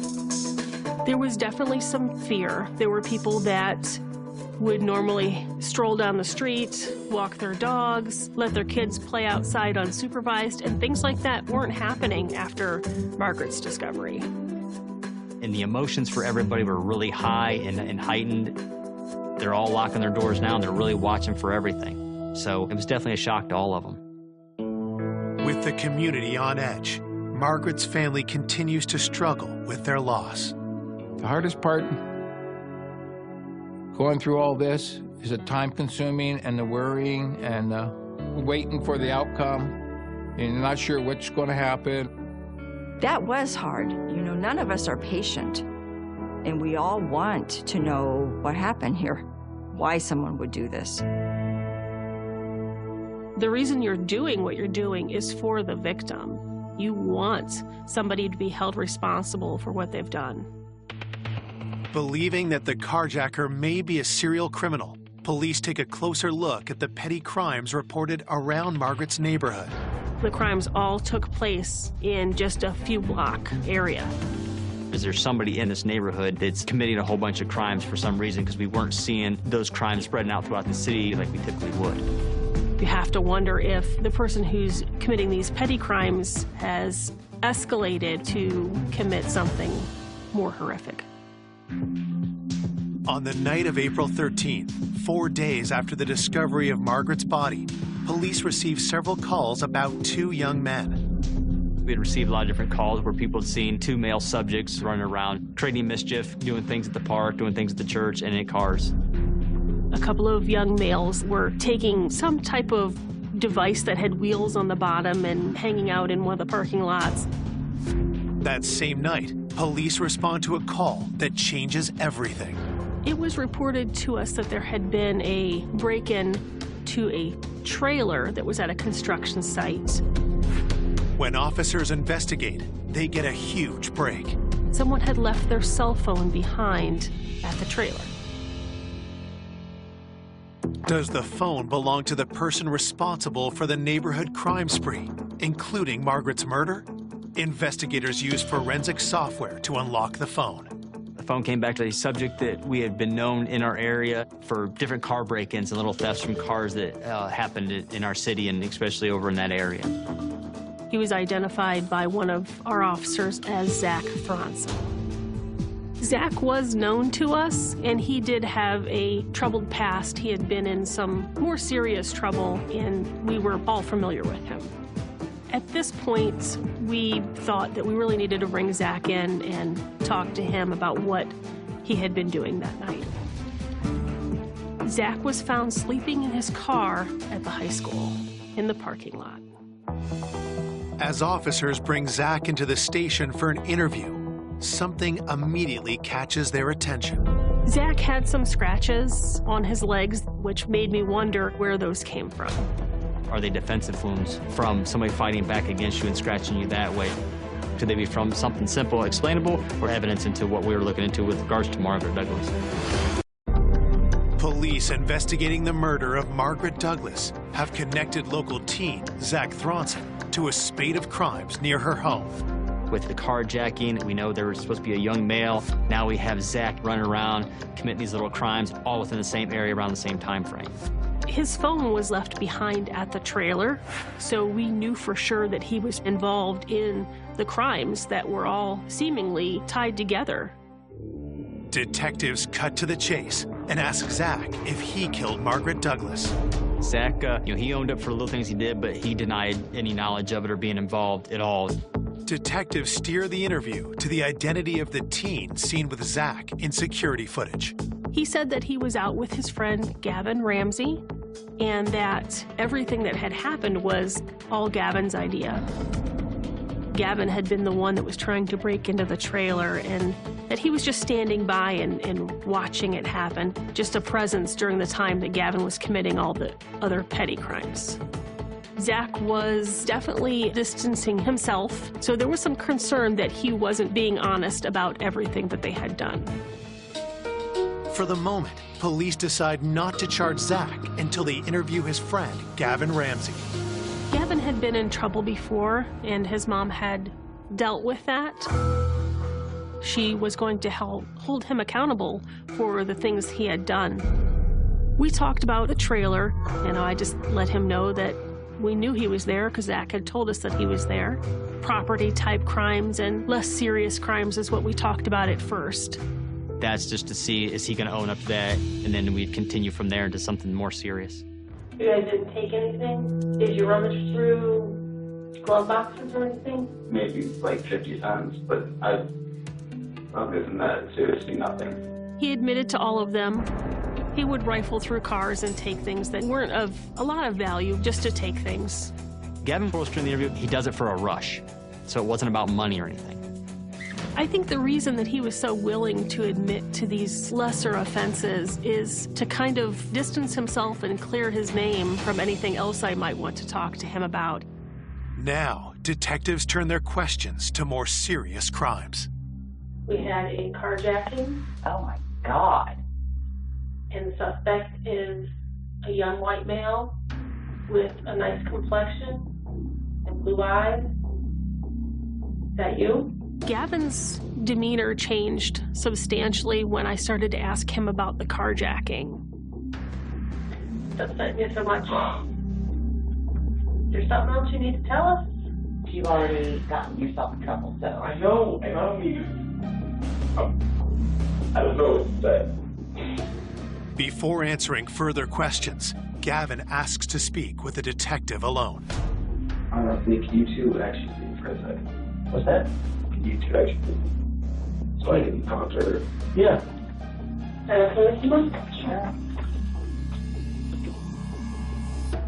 So when his mom stepped out, The carjacking, it was me, I'm gonna be honest about it, but the way that he explained it, that guy, that's not right.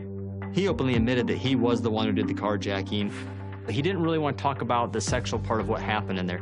You guys didn't talk about what kind of sex you were gonna have, or? No, I don't know, it's not something I'm interested in, just the act of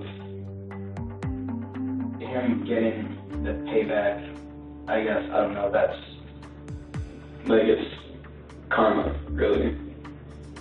Like, if you're gonna do that, then I'm gonna rob you. Gavin denies that he was truly interested in meeting up with Paul for any reason other than to catfish him or to teach him a lesson. This is a kid that's admitting to going around breaking into cars, and it's not for theft, it's for a rush, so we know he's after the adrenaline. What else could he have possibly done? With Gavin admitting to the carjacking, the interview turns to questions about Margaret Douglas. I specifically asked him if he had murdered Margaret, and he denied it. There's no reason that we would find your DNA inside her house because we swabbed the hell out of that house. You shouldn't. I mean, if you've never been in there, then obviously we wouldn't. But, I mean, you name it. We swabbed it, we took it. I'm sure you know we were there all night. Yeah. He was hiding something. There was more to be said. I didn't feel that this avenue had been exhausted with him. This was something that we probably needed to revisit, maybe from another direction. For now, detectives allow Gavin to leave with his mother. At this point, we have nothing other than the petty crimes, which are handled through juvenile court, so we wouldn't actually take him into custody to hold him. But they have one request for Gavin's mother. I let her know that we had concerns and that I would like to look at his phone. I was expecting to find information about how maybe Gavin was victimized. Instead, what officers find on Gavin's phone changes everything. Officer Cooper discovered Google-type searches, murder in Wadsworth, Margaret Douglas investigation, Wadsworth PD reports on homicide investigation. Then, detectives find something they never would have imagined. There were actually photos and videos of Margaret Douglas.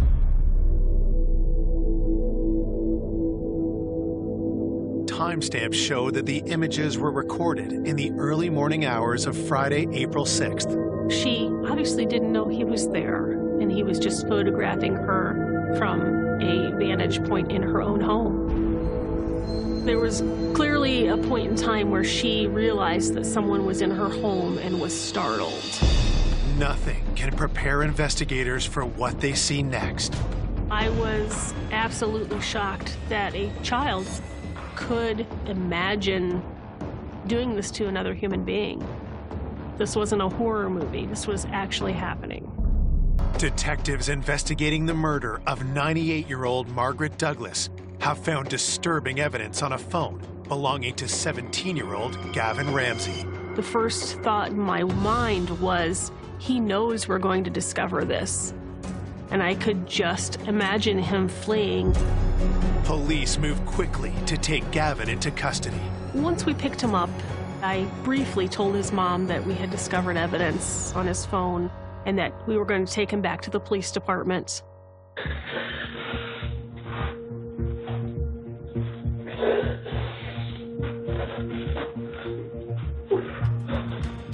It was definitely not the easiest interview that I had ever done. I came up onto the porch, and I didn't even know what I was going to do. I don't know, I felt like going into the house is like the biggest adrenaline rush I could get. So then I tried the doorknob, and that just happened to be unlocked.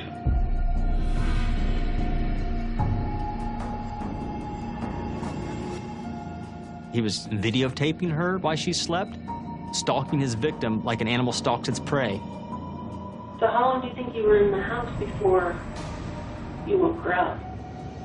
I don't know, probably like 10, 15 minutes. You could see in some of the photos the obvious horror on her face as to what was happening. And then from the time you woke her up to the time you ended up on top of her, choking her, how long did that whole part take? That was probably like 5 minutes.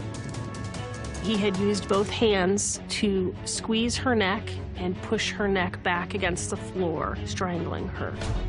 He said that once he realized the gravity of what he was doing, it was too late, that she was already gone. For officers, the most disturbing questions involve what Gavin did after killing Margaret. When I saw him, was just like, this is sick. This is not a normal murder. The sexual nature of his actions was kind of a topic that he was not willing to talk about. He degraded her by using her for sexual things and videotaping and taking pictures. He'd actually been in there with her for a while. And then I checked my phone, and it said it was like 4 something, and I knew my mom had to get up at 5 for work. So he takes the body, finds the closet, because he has to get home. He throws in there to hide her because I don't want anybody to find her. I don't want anybody to know it's me. But was Margaret simply a random victim of Gavin's need for a rush? Or had he known her better than he'd initially let on? Gavin lived very close to Margaret Douglas, right around the corner from her house. Gavin had actually been to her house before, asking her about maybe cutting her grass, raking leaves, or even, shoveling snow. He was out looking for little odd jobs around the neighborhood. The thought in the back of my mind was that Gavin had observed Margaret regularly and actually thought about the things that he would like to do and that she would make a good victim. Police arrest Gavin Ramsey for the murder of Margaret Douglas and get a search warrant for his bedroom. We found gloves matching the same style and type of glove that was found at the scene. In one of his drawers, I discovered Margaret's red wallet. Detectives then make an even more disturbing find. We also found a journal that had some writings about fantasies about murder. He had written almost like a book report on different serial killers. After reading those, there was no doubt in my mind that Gavin would kill again if he had the opportunity. This is something that he enjoys, that he finds pleasure in. This is somebody that's ultimately going to be a serial killer if he's not caught. Because of the heinous nature of the crime, the juvenile penal system is not equipped to deal with an individual such as Gavin Ramsey. Gavin was ultimately charged as an adult with aggravated murder, 2 other counts of murder, burglary, and abuse of a corpse. We requested that Mr. Ramsey receive the harshest penalty that the law would allow. Found guilty on all charges, Gavin is sentenced to life in prison without parole for the murder of Margaret Douglas. When I watched Gavin Ramsey at the sentencing, I still felt in my mind that he doesn't understand the gravity of what he's done. There's still no remorse there. You would like to think that the world is full of people like you and I, and don't want to think that of such a young person able to act out something that you would only see in a horror movie. I was shocked to find out that it was a young person who was still in high school that would do something like this. To murder somebody who's 98 years old, to think you could shove a body in that closet. That part, I just can't even. It absolutely made me think of my own grandma. I just could not imagine her living such a wonderful life and having it end in such a horrific way. Despite the horror of Margaret's death, her family honors her memory by thinking of her remarkable life. Margaret gave you an inspiration that you can still be 98 years old and be very functional, live in your own home, take care of yourself. She, to me, was just an inspiration. She led a full life and could have been longer. 2 brutal killings, a massive manhunt, and it shocked the whole town. The officers went to the 7th floor flat, saw this man holding a sawn-off shotgun. He went over the balcony and then dropped down floor by floor. The press in London called him Spider-Man. On the night of January the 23rd, 1995, Lancashire police were called to a garage in Morecambe. What they discovered there could have been the scene from a horror film.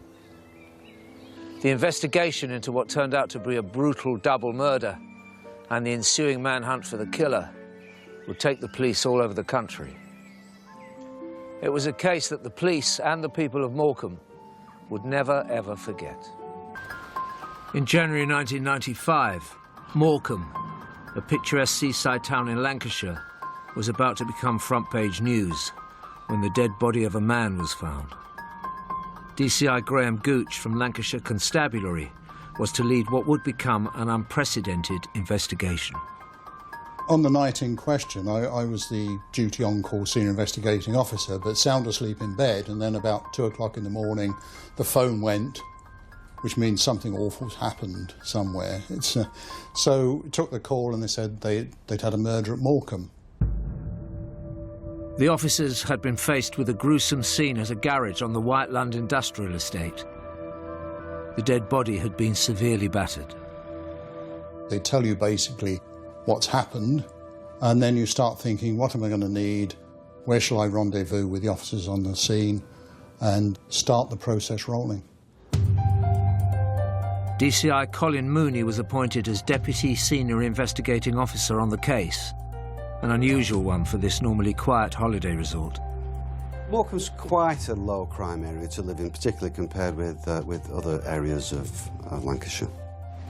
It's got a great beach, and it's got the estuary. There's a famous walk across the Morecambe Bay, a guided walk. It's not the big razzmatazz of Blackpool, no big rides and things like that, but it has its own lovely appeal. The Queen Mother once came to Morecambe and described Morecambe's view as a $65,000 view.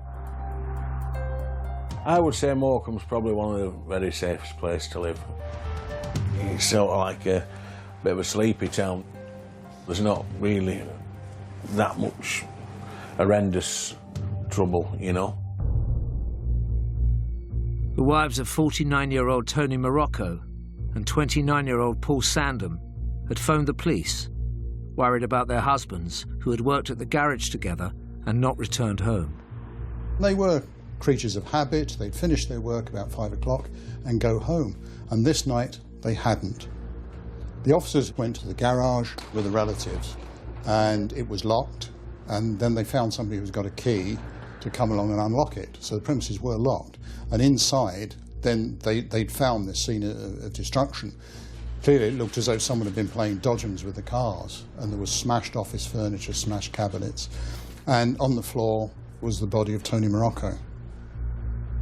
Tony's body, unfortunately, bore considerable marks of violence. It looked as though he'd been stabbed and that his head had suffered a number of blows from a blunt instrument.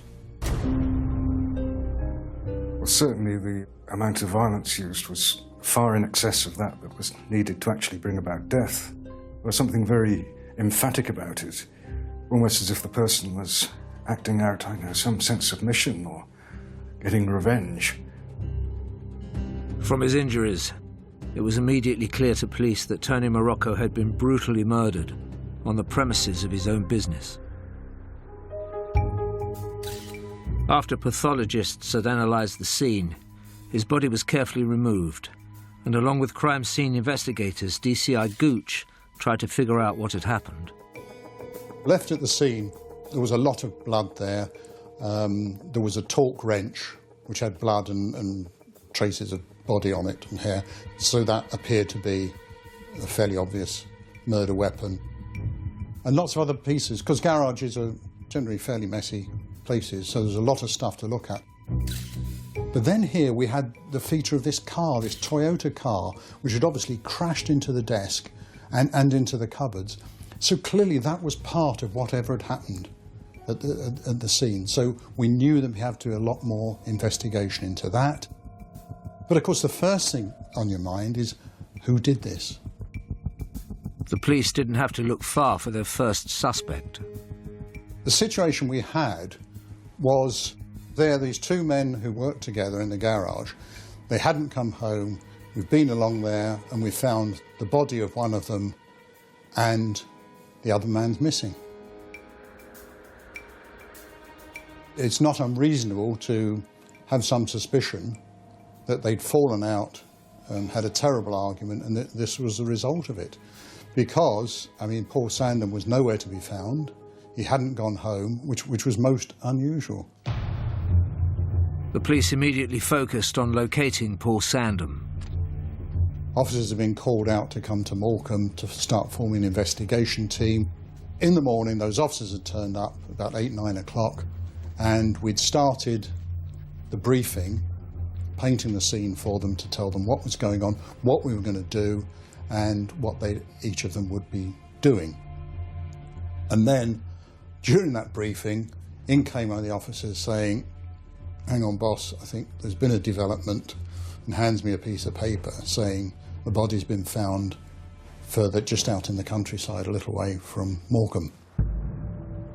And then we found out that that was Paul Sandham, who had been stabbed many, many times.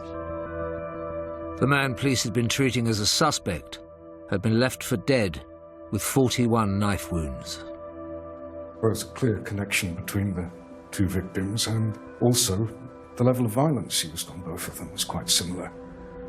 It did bring into focus the fact that there had been a deliberate separation of the two victims, which of course highlighted just how calculated it was. At this point, then, we realised that we had a double murder on our hands.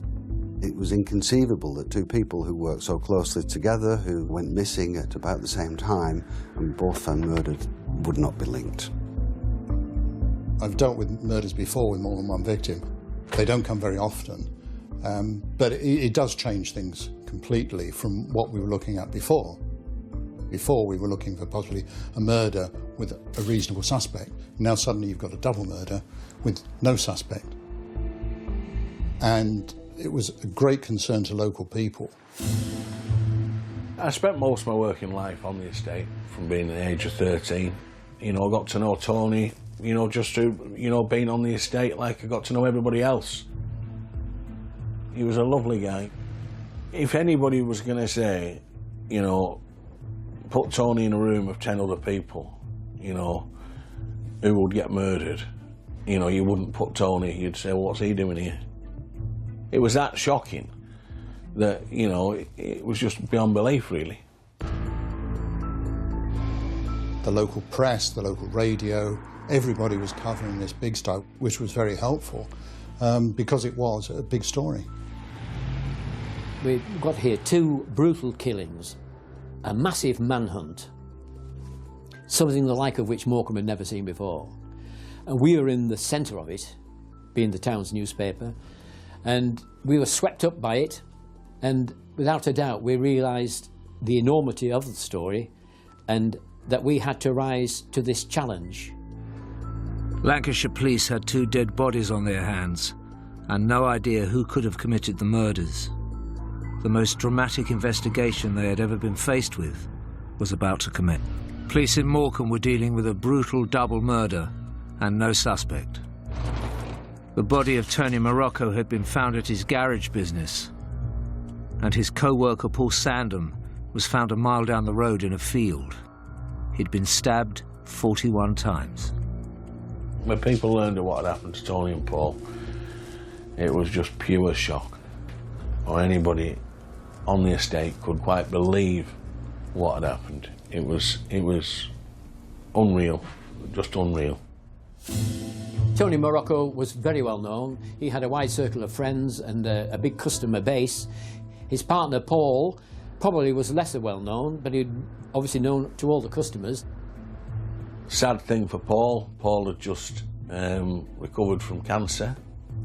You know, had gone through a grueling time with that. You know, to have his life pulled away from him in one flash of it, you know, it was absolutely shocking. After speaking to friends and family, police started investigating Tony's business, hoping to find a clue that would lead them to the murderer. The kind of work that Tony was involved in, the purchase and sale of low-value vehicles, indicated to us that it was largely a cash business, but there was no cash found on the body. So we did some checks, and we were right that there should have been some cash there. It looked like a robbery might have been the motive. In addition to that, Mrs. Morocco was able to tell us that Tony had a heavy gold chain around his neck, which he never took off, I think for sentimental reasons, except for just one occasion when he'd broken a link and it was repaired by a local jeweller. And that was missing as well. Armed with their evidence, police began building a picture of what could have happened on that fateful night.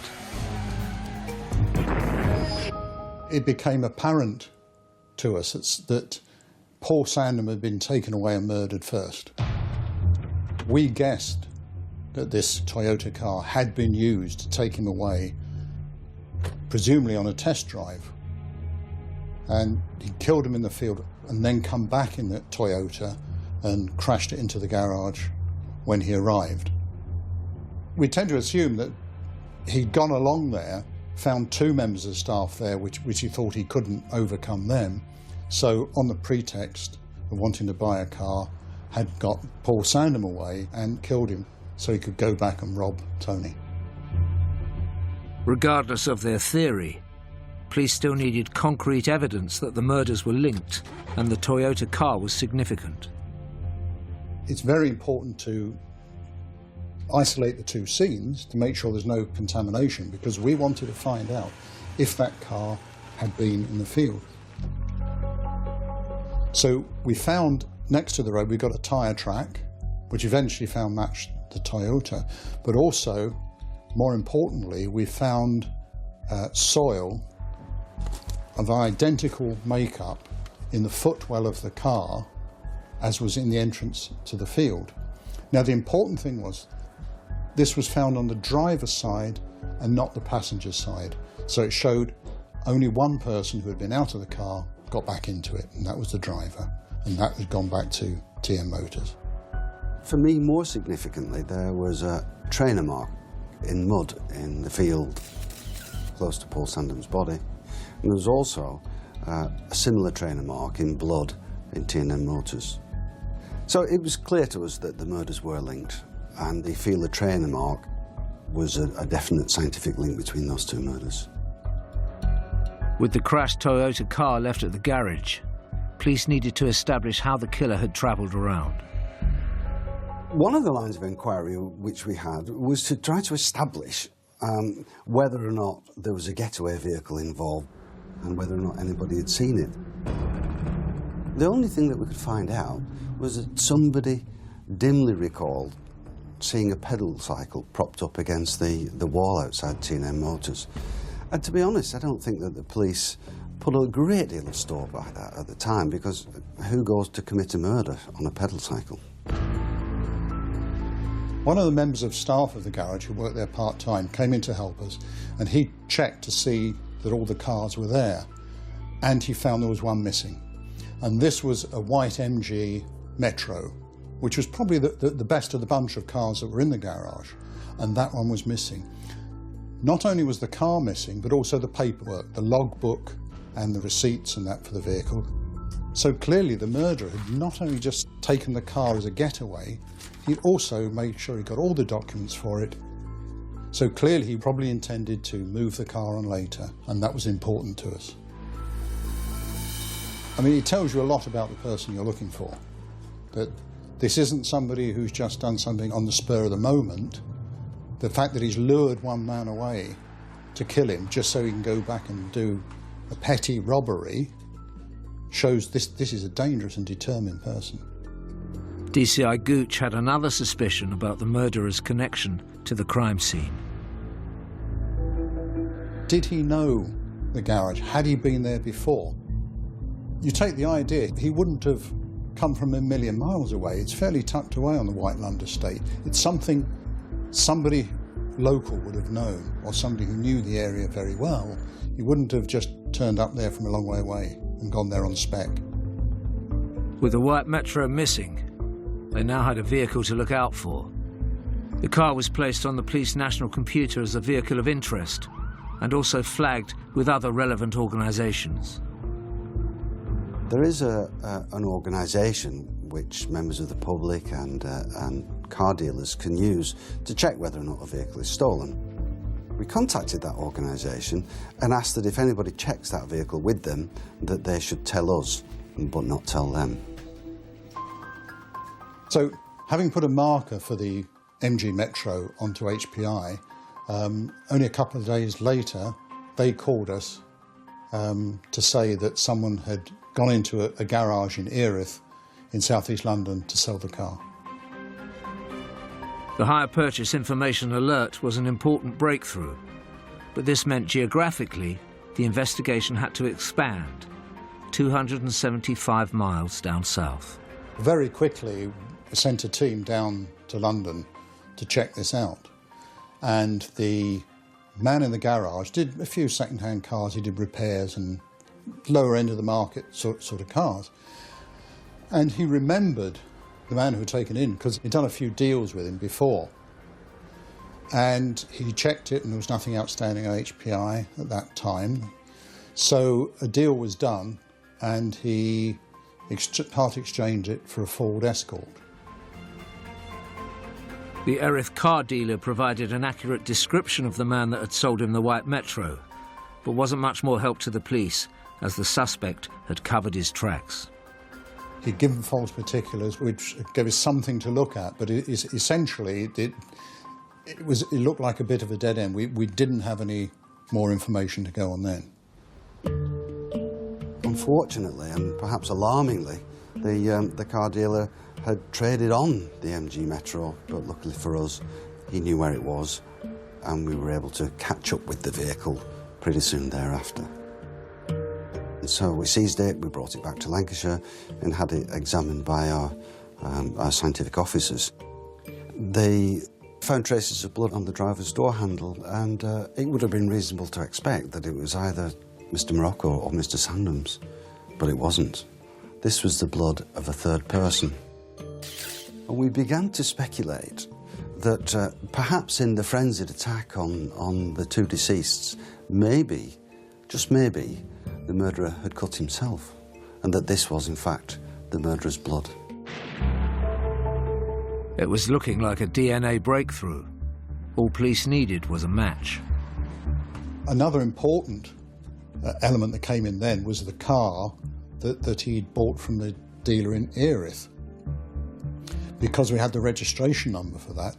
And then we found, by putting that on the police national computer, we found the car had been stopped in the City of London. Now, what was happening at that time, there was anti-terrorist procedures. Now, the officer who stopped him couldn't actually remember it, but we knew it was near one of the CCTVs that was part of what they call the Ring of Steel around the City of London at the time. Now, when we got that film back, there was the car with a man driving it. Now, the pictures were a bit fuzzy, not good enough to identify, but we noticed that the hand on the steering wheel appeared to be bandaged.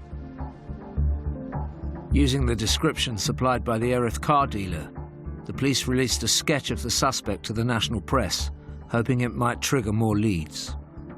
After we'd released the artist impression, I got a phone call in the major incident room from a detective from the Kent Constabulary. And he told me quite definitively, "Here, Gov, I think I know who did your murders." And the hairs on the back of my neck stood up. This sounded like a breakthrough. There appeared to be a link with a man who'd been robbing jewellery shops in Kent. There was some CCTV footage of one of the robberies where the offender was particularly and gratuitously violent towards the shop assistant, punching her in the face when there's absolutely no need to do that. DC Cullen was one of the officers involved in that investigation. He told me that he thought the person responsible for our murders was a man by the name of Terence Derrick Clifton. Clifton was a suspect in the robberies, and having seen the artist's impression of the man Lancashire police were trying to track down, DC Cullen had thought the resemblance uncanny. We did some quick checks on the name and the date of birth provided to us by Dick Cullen, and I was delighted to find that Clifton had a conviction in Lancashire, but not just Lancashire, Morecambe. This clearly made a connection between a man who lived in the South East London area and sleepy old Morecambe in Lancashire. I think when the link was made with the earlier crimes, the robberies of the jewellers, for example, it became apparent that this was an individual who was on the fringes of society, who seemed to see himself as outside the law. Somebody who's very much playing by his own rules, maybe with his own sense of purpose. Armed with their new evidence, the police moved quickly. The hunt was on for Terry Clifton. For a double killer, Lancashire police had identified a prime suspect. All they needed to do now is find him. Intelligence pointed to a man called Terence Clifton for the murders of Tony Morocco and Paul Sandham. But they were yet to track Clifton down and still needed evidence that placed him at the scene of the crime. Now, one of the important things is on Tony Morocco's body, there was an awful lot of blood. And when they looked at his trousers, they'd taken blood samples from about 6 sites, which is the normal thing to do. And they'd all been the same blood group and they'd all been Tony's blood. However, they went back to it then and looked inside the pocket where his money would have been. And inside the pocket, another blood sample was taken, and that turned out that that wasn't Tony's. So suddenly, here we had the blood sample from the murderer, we thought. So now the case is really building up. We've got this suggested name from the intelligence officer in Kent. We've got a description that would appear to be matched.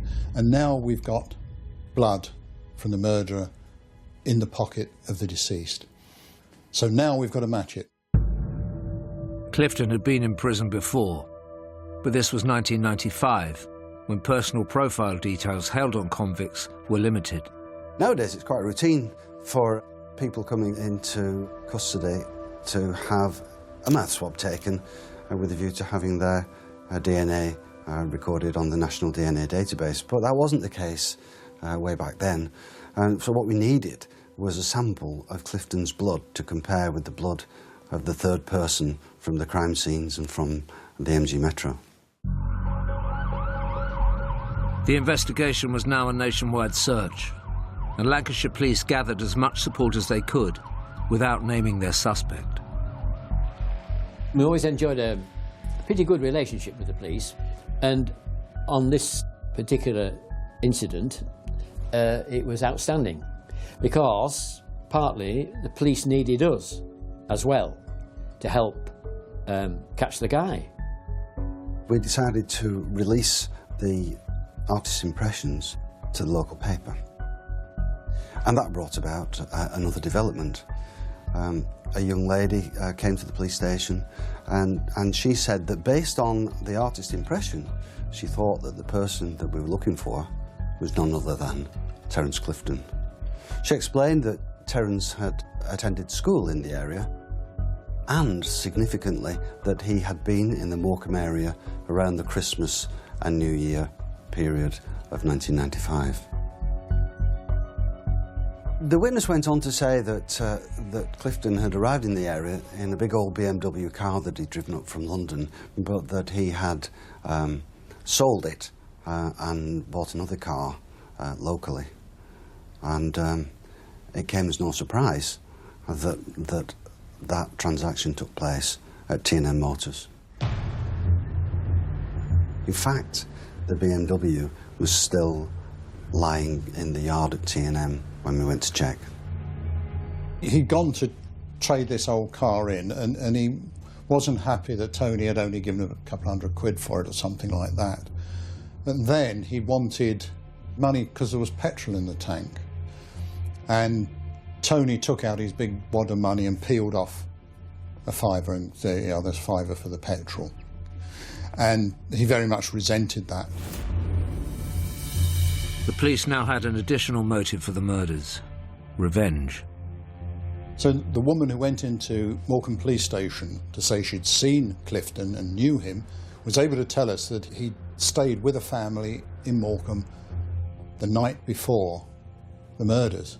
And when we saw them, they were able to tell us, yes, he'd stayed there the night before. The people that Clifton had been staying with were also able to say that one day he came out onto the street where his car was parked to find that the tyres had been slashed, and he was extremely annoyed. He turned to his schoolmate, the person he'd been stopping with, and asked to borrow his pedal cycle, saying that he was going to go down to the Whiteland estate where he knew a couple of blokes who were going to sort him out a motor.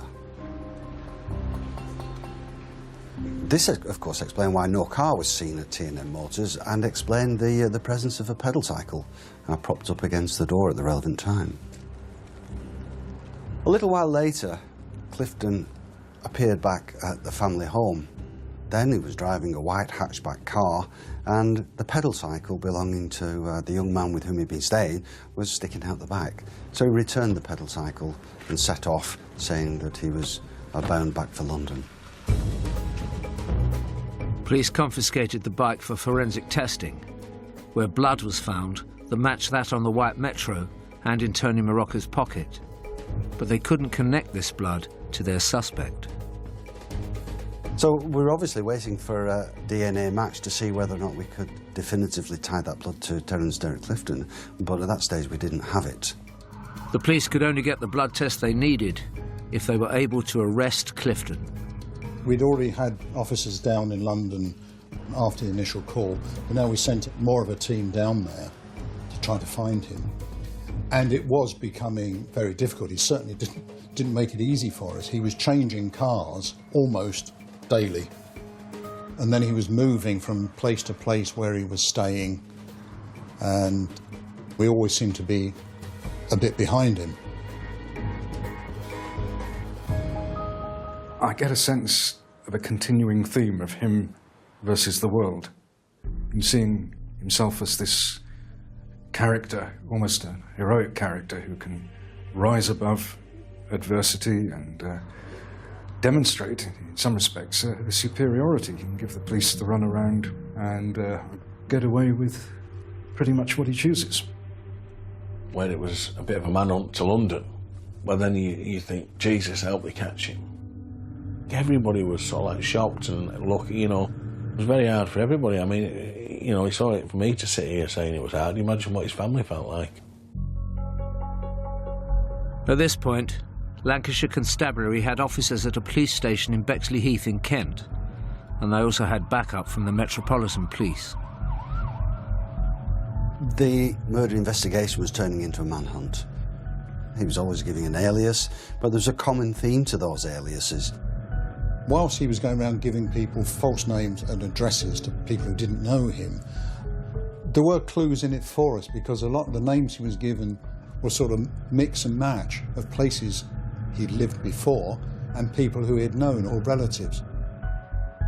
At one of the addresses at which he'd stayed, we found a gold Belcher chain which he'd swapped for some cannabis. And we were able to take that to a jeweller in Lancaster who had repaired it, and he was able to identify it as being the chain he'd repaired for Tony Morocco. Then the manhunt suddenly turned a corner, when on the 27th of February 1995, 1 month into the investigation, police pursued a lead in Erith in Kent. Well, the officers went to the 7th floor flat of one of Clifton's ex-girlfriends because we had reason to suspect he was there. So as they were going through the front door, the officer who was down on the ground saw Clifton backing out of the flat and holding a sawn-off shotgun pointing in towards the flat. So we've now gone up a stage because he's armed and we know he's dangerous. But then he put the gun down and went over the balcony and then dropped down floor by floor. He just let go on each floor and dropped and then just grabbed the railing of the flat below to slow himself down. And he did that all the way down to the ground. And then he ran off. After that, the press in London called him Spider-Man, and that was it. I think part of my feelings at the time was I wish he'd fell off that tower block halfway down. You know, the man was a psychopath. The police recovered the discarded shotgun, but now knew Clifton had access to firearms. He was now a huge danger to the public, and he was on the run. Then we took the unusual step of publicising his name. Normally you don't publish the names of suspects until somebody's charged. But with this man on the loose and being so dangerous, we had to do that in the hope that people would come forward and tell us where he is, because nobody wants him on the loose in their community, because if he can do this sort of thing, he might do the same to them. It was unnerving because the sheer brutality of it kept people on edge. They'd never known anything like it before. Somebody capable of doing that was capable of doing anything. Two grieving families, a community on guard, and an armed killer. It was more urgent than ever. The police were closing in on Terence Clifton, who they believed had killed Tony Morocco and Paul Sandham in cold blood. The London team had been chasing down the long chain of cars that Clifton had been buying and selling on.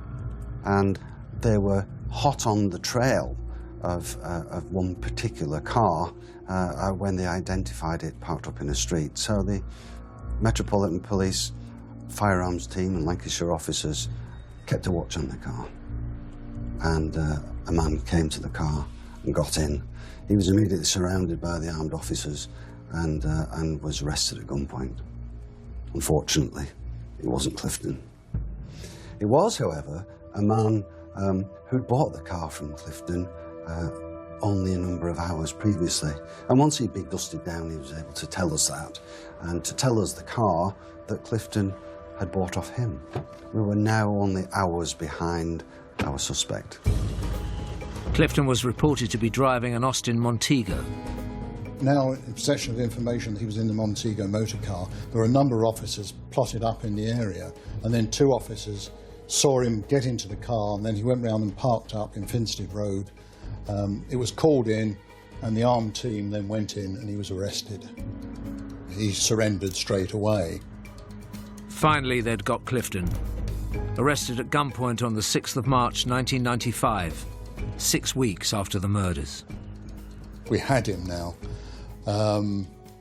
And so it's a great relief that this man's no longer on the streets. He's a very dangerous man, and he's now locked up. So that was a huge relief.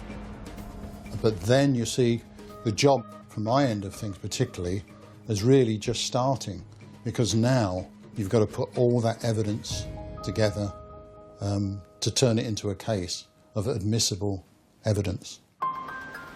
When news of the arrest came through, it came as a relief to us, and I think also to our readers and obviously the families, that we were able to print the fact that finally this person the police have been looking for so long and who had been involved in so many escape dramas had finally been arrested, and that we were getting somewhere. Police needed to prove that blood found on the stolen white Metro, the pushbike connected to the crime, and in Tony Morocco's pocket, belonged to Clifton. They took DNA swabs from him and awaited the results. Yes, having been arrested down in London, then obviously he had to be brought up to Lancaster, where he was held. And we questioned him, and he thought he could be cleverer than us, if you like. because he was told briefly what the evidence was. And he said he happened to be walking through the White Lund Industrial Estate, like you do, and he'd seen this car parked at the roadside, the white Metro, with the keys in it and all the documents lying on the seat. And he just intended to steal the car. And that was his defence. He was rational, he was polite, he admitted the theft of the MG Metro, but claimed that he had nothing to do whatsoever with the murders. So, following the interviews, we decided that we were going to charge him, notwithstanding the fact that we didn't have the DNA evidence at that stage. We did feel that we had sufficient evidence to charge, and we did. Clifton was remanded in custody while he awaited trial, and several weeks later the results of his DNA swab came through, which, as police suspected, was a match with DNA evidence from the double murder. We had this man with a history of extreme violence. We had a man who knew the area, despite the fact he had a London address. He'd been to school in Morecambe. He was known to be in the area. He'd borrowed a bicycle to go to the garage and had come back later with the white Metro, with the bicycle in it, with blood on it, which was his blood. Then we had his blood in Tony Morocco's pocket at the scene. We then had footprints at the scene of that murder and at the scene of Paul Sandham's murder. We could link the two scenes again because of the earth from the field and the earth in the driver's footwell of the Toyota that Clifton had then driven back to the garage.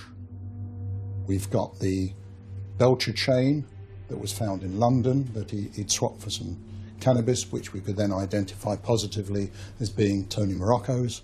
So we got an awful lot of evidence to make a case for the prosecution. So in the next few months, Clifton made a number of appearances, both at the Crown Court and at the Magistrates' Court, as part of the process leading towards his eventual trial. His behaviour had deteriorated from that at the time of his interview. He assaulted a prison officer on one occasion and blew raspberries at the judge on another occasion. On Saturday, the 24th of June 1995, Clifton was due to be formally committed for trial at Lancashire Magistrates' Court.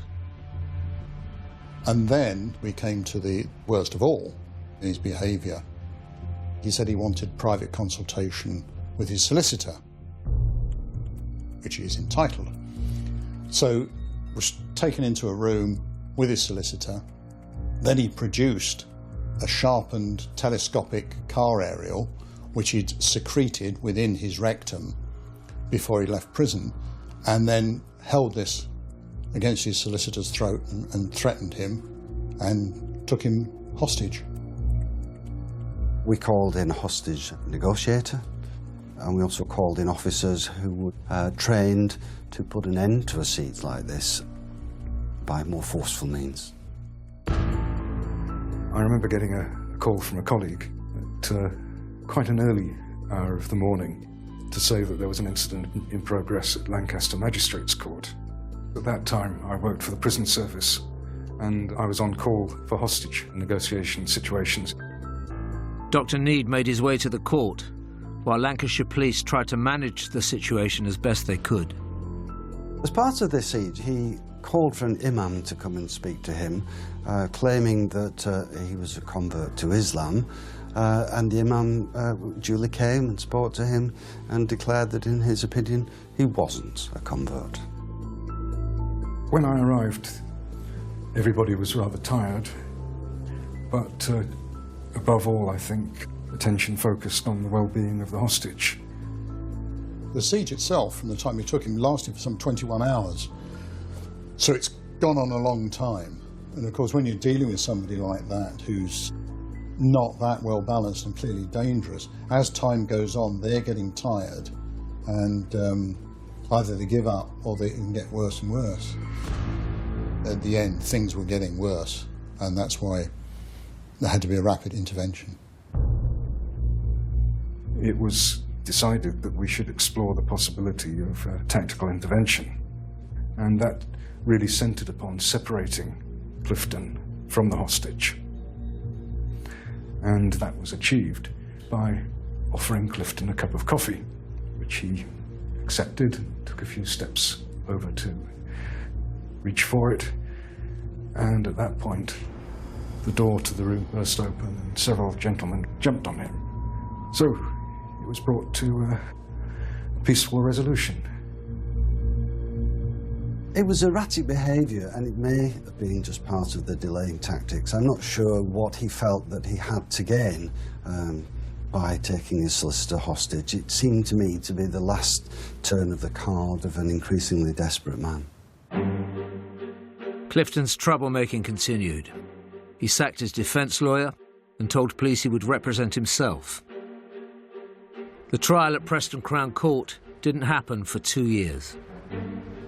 So eventually he came up for trial in January of 1997. And then when it came to the day of trial, he refused to come out of the cell and face his own trial.